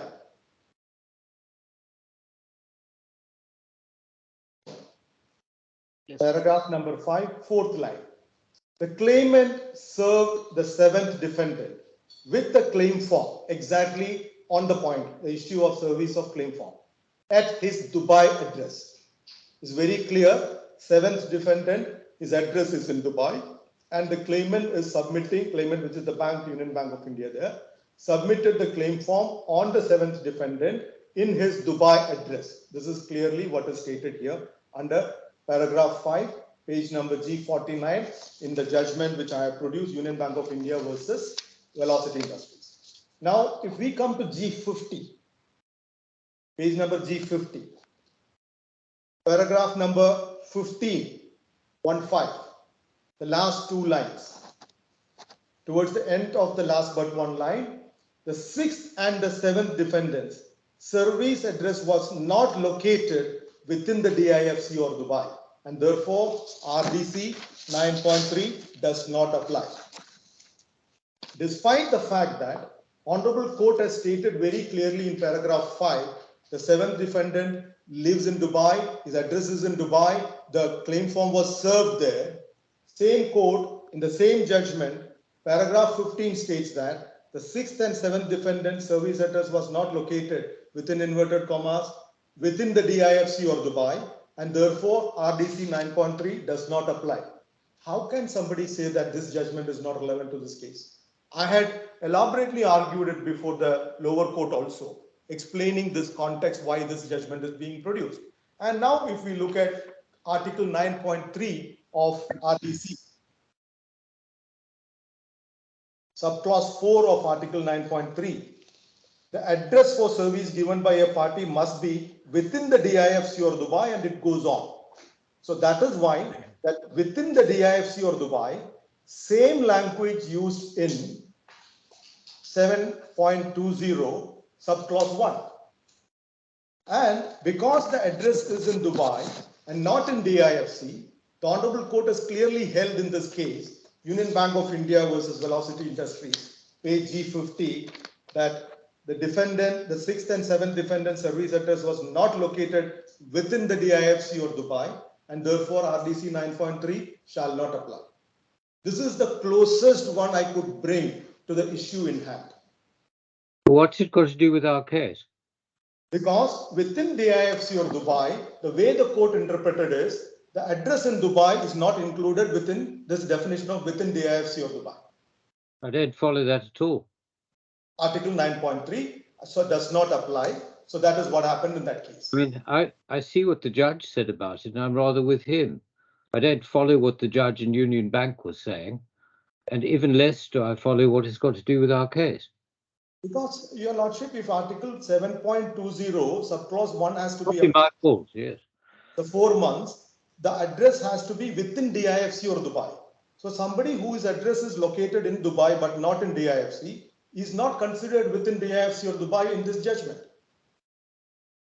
No, but in this judgment, I guess the service done by email. It is said that the claimant served the 7th defendant with a claim form at his Dubai address, but not the particulars of claim, that is different. But served the 7th defendant with the claim form at his address, Dubai address. All my point here is 7th defendant's address is in Dubai. And then the Honorable Judge is saying 6th and 7th defendant's service address was not located within DIFC or Dubai. So, yeah, because I guess in this case the the address was not known for the 6th and 7th defendant, and they served by email. No, Your Lordship, it was served in Dubai. It was undisputed. It was served in Dubai. Whether it is within DIFC or Dubai, the observation is coming this way. The service was undisputed. It is said that the 7th defendant was served in his Dubai address. And the Honorable Judge said it is not within DIFC or Dubai. Yeah. I couldn't get a closer judgment on this point, Your Lordship. That is why I had to rely on one page connecting to the other one from another judgment, unfortunately. So then coming to the veggie bar case, I did not produce that case for no purpose. It is only to impress upon Your Lordships that the test of reasonableness has always been applied throughout by the DIFC courts whenever deciding a case. It's not hyper-technicality what governs the proper jurisprudence. It is actually the test of reasonableness was my point, and veggie bar case is a good case for that. Now, deemed service, Article 9.27. Article 9.27 of the a document which is served in accordance with these rules or any relevant practice direction shall be considered to be served on the day shown in the following table. So if it is by courier service, second business day after the date it was, shall be considered. Only if, see, why should it be considered, Your Lordship? Only when there is no proof of service actually. So this is, suppose I am going to shoot something by courier and the other side is saying that I have not received it and I have no evidence to prove that it has been served on a particular date. This Article 9.27 deemed service will definitely kick in. I have no doubt about it. But here I have a case. I served it by courier. It was delivered according to Aramaic statement that on a particular. Why should that fiction reign over reality? The deemed service does not kick in when there is a proof of service, whether it be 28 August or 29 August. Okay, that is proven by documents that it has been served. Why should we look into deemed service? My question. The language of that RDC rule, Article 9.27, is very clear on that. And I'm not agreeing that English court judgments will apply to mainland Dubai for service or notification. Suppose it was in Abu Dhabi. It will be completely different. It has to go through Abu Dhabi court. There will be a different procedure to be followed because it's not within the DIFC court jurisdiction again. So this is 9.27 alone. I'm quoting here for the deemed service, which is very relevant for this particular one. And then coming to the shipment delivered. Your Lordship, I produced another document during my submissions in the morning, that is F332, how this appeal form was served on the respondent. And that also clearly stated shipment delivered Michael. That's it. And it is 1st May 2022, 9:24 a.m. So that is the sequence. So that is how I could prove that, okay, I have served the notification, I have served the appeal form on the other party. And this is what we always rely on. And when we say it is fallible, it is, I can't understand that argument. We all know that Aramex people, how they come with that electronic device, they just click delivered and the date, time, everything is automatically generated. He's not entering 9:24 a.m. there by his hand to be mistaken by something. There is no chance for human error there. That's the electronic device, satellite connected, and that is why immediately when he clicks that button, it goes to the Aramex head office, and even for the shipper, he can check and see that it is delivered now. Immediately the notification comes. It's all satellite connected, time, date are entered automatically. It's not a physical manual entry to commit a mistake there. It is just press of a button, delivered, everything happens. It's all common knowledge now. If I'm asked to prove for everything I have to bring an evidence, it will be difficult. But this is how it happens. It's common knowledge. All of us know that. But entering something by hand, there is always possibility for error. And we don't even know who's that person who entered that. I don't have access to that document. I only saw it when it was produced before the Honorable Court. Otherwise, I'm relying on these papers for submission of the claim form and submission of the appeal form. Everything is being given. This is the form. And Aramex is not an ordinary courier service which is functioning here. It's world renowned. It's one of the top most courier services in the world. I have to rely on their proper electronic evidence produced before me.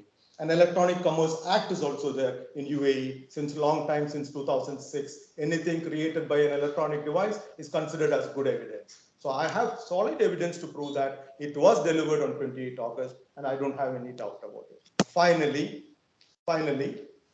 the judgment by the Honorable Dubai Court is not final. It is not at all final. Two more appeals are there. They have taken our submissions seriously, stayed on the proceedings, and I'm before this Honorable Court. Well, and the moment this Honorable Court says that, yes, we have jurisdiction, which I believe is the right approach, if that happens, immediately I stand a very good chance before the JJC to say that now the AIFC Court has accepted jurisdiction, Dubai Court has stayed the proceedings, this is the direction we should be going. And this lady who invested her 2 generations lifetime investment with the bank, and the bank lost it completely, is getting a proper forum for adjudicating her disputes on proper merits, not based on 2 conflicting expert reports and 1 judgment coming from there, from the Dubai court, applying DIFC law for which they are not competent. Sorry to say that. This is what has happened now. So balance of convenience. What is the problem for the bank? What happens to the bank if the DIFC court exercises jurisdiction and tries this case and properly decides it on merits? And if this is the way a customer is getting a treatment from a reputed bank, your lordships can imagine what kind of treatment she was receiving before approaching a court. She was not getting a proper answer. She was never given a copy of the agreement she signed. No information. All investments done contrary to her instruction. I'm not going deeper into the merits of the case, but I'm just trying to impress upon your honor, your lordships, the pathetic pleat on which this poor lady has been put in, and how they are looking for hyper-technical, non-issue. Shaheen, whoever your lawyer was at Dubai, as a lawyer, I'll never file a claim until I've cited the agreement. Because otherwise, I don't know what's my cause of action. I'm sorry, that's all I want to say. Your Lordship, I may just clarify. I very well appreciate that point, Your Lordship. Maybe I would have... I don't think you would file without looking at the site. I agree, Your Lordship. I may disagree to take the case. But did he have an option, Your Lordship? Several requests, email requests, the agreement copy is not given. Agreement copy was not served. Then get an order for the court to direct the bank to deliver a copy. That's how you go. Yes, Your Lordship. That would have been the right approach. Go and guess what your cause of action is. Yes, Your Lordship. Never mind. Don't waste my time on it. Okay, go on. Sorry, Your Lordship. That would have been certainly the right approach. Unfortunately, what happened is they went for you know what your client should do is sue your other lawyer. That's what I'll advise. Go and sue the lawyer for being negligent in not filing a proper action. I would do that. Stop. Now, Your Lordship, fortunately, they invoked the territorial jurisdiction and went in that direction. That is what happened, Your Lordship.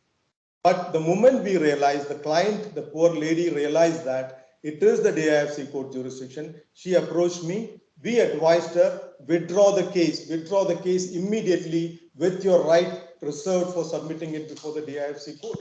Honorable Dubai court accepted it, allowed it. The bank went on appeal and overturned.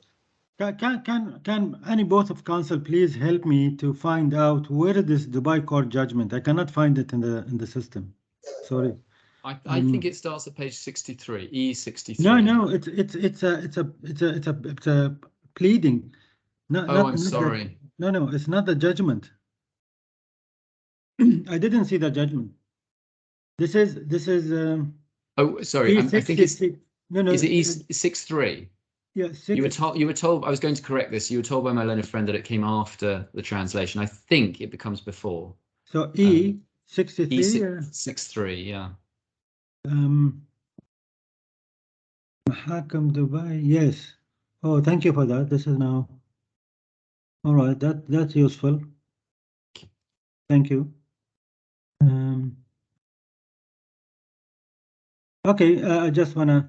This is for my personal note. I wanna go through it and see what's going on. Yes, CJ. I have nothing further. Yeah. Anything from Mr. Anything else, Mr. Shaheen? That's all I believe I need to say. Yeah. Okay.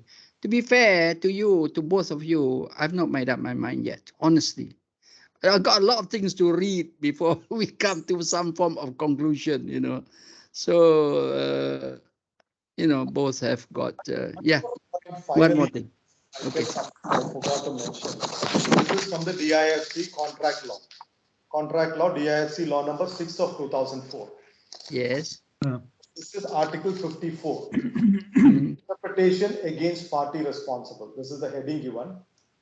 If contract terms supplied by one party are unclear, an interpretation against that party is preferred.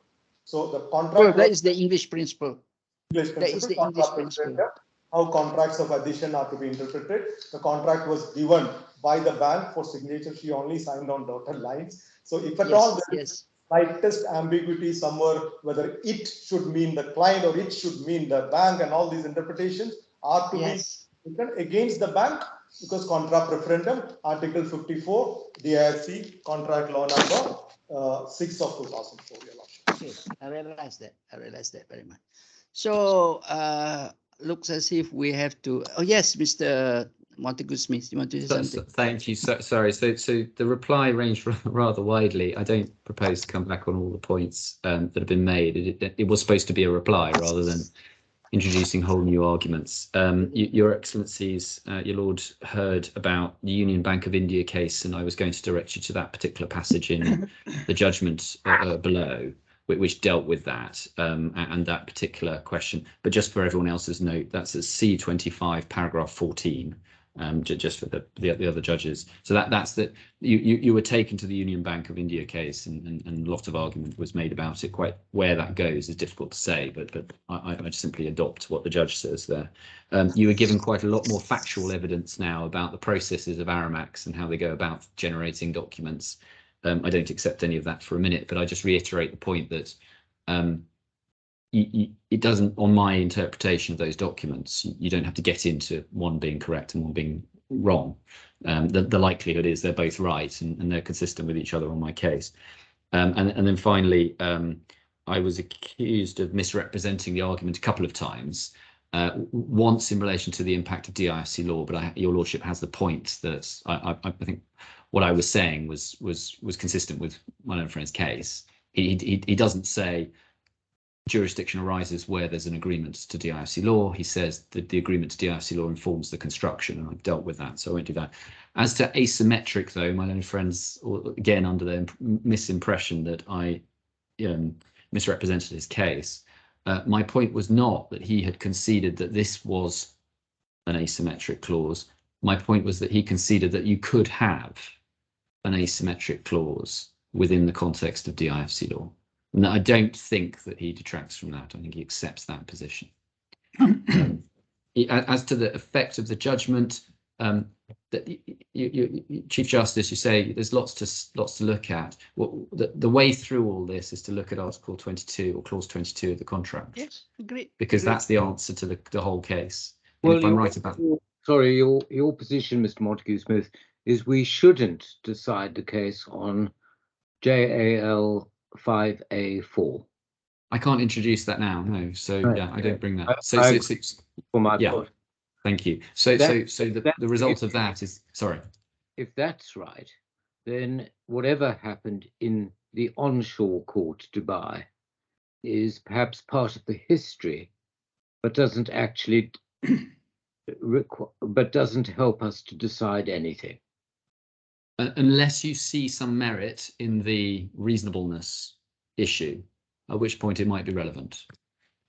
The history of how it arose. If you think there's some freestanding discretion to allow this claim to proceed, then it could that sort of history could be relevant to the question of otherwise it's just part of the history. Otherwise, it's just part of the history. It doesn't go to the question which is at the heart of this, which is what does that jurisdiction agreement mean? It doesn't go to the question of when the claim form had to be served, because that's just the rules. It doesn't go to the question of the deeming provision, because that's just the rules, and it doesn't go to the question of when in fact the documents were received, because that's the facts. It's not unusual at hearings, we hear a lot of things, but when we come to a conclusion, we reduce to the principal issues and put aside the irrelevant issues and make a decision. But for the purpose of argument, parties feel that they want to present everything they want, and we don't prevent them from doing so. CJ, if you It's allow normal. me, Sure. If you allow me, just I get the privilege to go through the Dubai court in Arabic version, and I was looking to the translation. This is page E67. In page E67, in the 1, 2, 3, third paragraph, before the end, the Dubai court did not accept to the withdrawal. They reject the withdrawal, and they say such abandonment of case may not be accepted. So the Dubai court already did not accept the withdrawal made by the appellant, the claimant at that time, and they dealt with the case. This is the fact. I'm reading from the translation of the Dubai court judgment. Yes, but Mr. Shaheen is saying that he is going to appeal. Yeah, no. Because it is appeal, it is not final yet. Yeah. The point he made that the Dubai court accept the withdrawal. The Dubai court did not accept the withdrawal. Accepted in the first instance, court accepted, and the case was withdrawn. The Mashreq went on appeal, and the judgment was overturned. This is what I submitted, Your Lord. Well, I'm reading from what I have here before me. This is E66. That is the appeal judgment, Your Lordship. The first instance court allowed me to withdraw, and Mashreq went on appeal, and the appeal judgment is what Your Lordship is reading. All right. Okay. That is why the appeal by Mashreq, because but how appeal? I mean, I've seen in the E63, this is Court of First Instance in Arabic. Then behind that, immediately, there's Government of Dubai. This is not appeal. Is it appeal? The E66. This is a translation for the Court of Dubai on the appeal or on the first instance. I don't think anything turns on it, Your Excellency, but this is a first instance decision. This is not an appeal decision. My learned friend's being very fast and loose with the facts, I'm afraid. As to the question, and again, nothing turns on it, but as to the question of whether it's a final judgment, it may be my learned friend is mislaboring under a misapprehension of what is meant by final judgment in this court. Final judgment means a final determination of the issues as opposed to an interim determination of the issues. Now, the fact that it's subject to an appeal process is irrelevant to the question of whether it's final. Final is a technical. Well, he's shaking his head, but he's wrong, I'm afraid. That's what it means in this court. There's judgments out there about that, but it's irrelevant. It's completely irrelevant to the issues that you have to determine. We have heard, we will make a decision. We will make a decision, Mr. Shaheen. We'll go until tomorrow because you say it's black, he's saying white and black is going to go. We have got everything before us. We've got the Justice Shamlan will read through the Arabic text and see whether the translation is correct or not, and then we'll make a decision. Otherwise, unless something very new you want to say, I'm going to end the hearing here. Okay, I'll give you 5 minutes. Not 5 minutes, 1 minute. 1 second. 1 minute. It's very clear in the Civil Procedure Code of UAE, law number 11 of 1992 is amended. A judgment does not become final as long as there is an appeal preferred. Okay, Very we take clearly. note of that. We take note of that. Well, again, give me the number of the case. What court is that? This is Dubai Code based on Yeah, the UAE Civil Procedure Code, law number Civil 11 Procedure Code number 11. of Okay. UAE law number, federal law number 11 of 1992. The article 11. number I can submit. I don't remember it by heart. Okay, But never mind. I'm sure it's there. Okay. Is there anything else that anybody wants to say? Anything else? I'm holding my tongue, my lord. Sorry. As long as Yes. Justice, as long as we can have a few minutes together. Sure. Justice We'll Shamlan.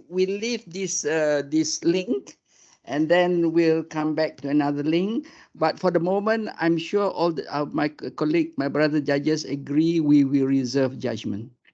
We'll let you know when judgment is ready. Is there any urgency here? There's not really any real urgency, isn't it? Because Not from my side, my lord. yeah, and the JJC is going to take, it's not moving, so you don't worry about it, So we try to come back with a reasonable period of for our grounds judgment. We will notify your judgment. Anyway, thank you very much for your submissions, and it's been helpful in making our decision. Thank you very, very much to both of you. Thank you very much. Yeah. Thank you. Thank you. Thank you. Bye.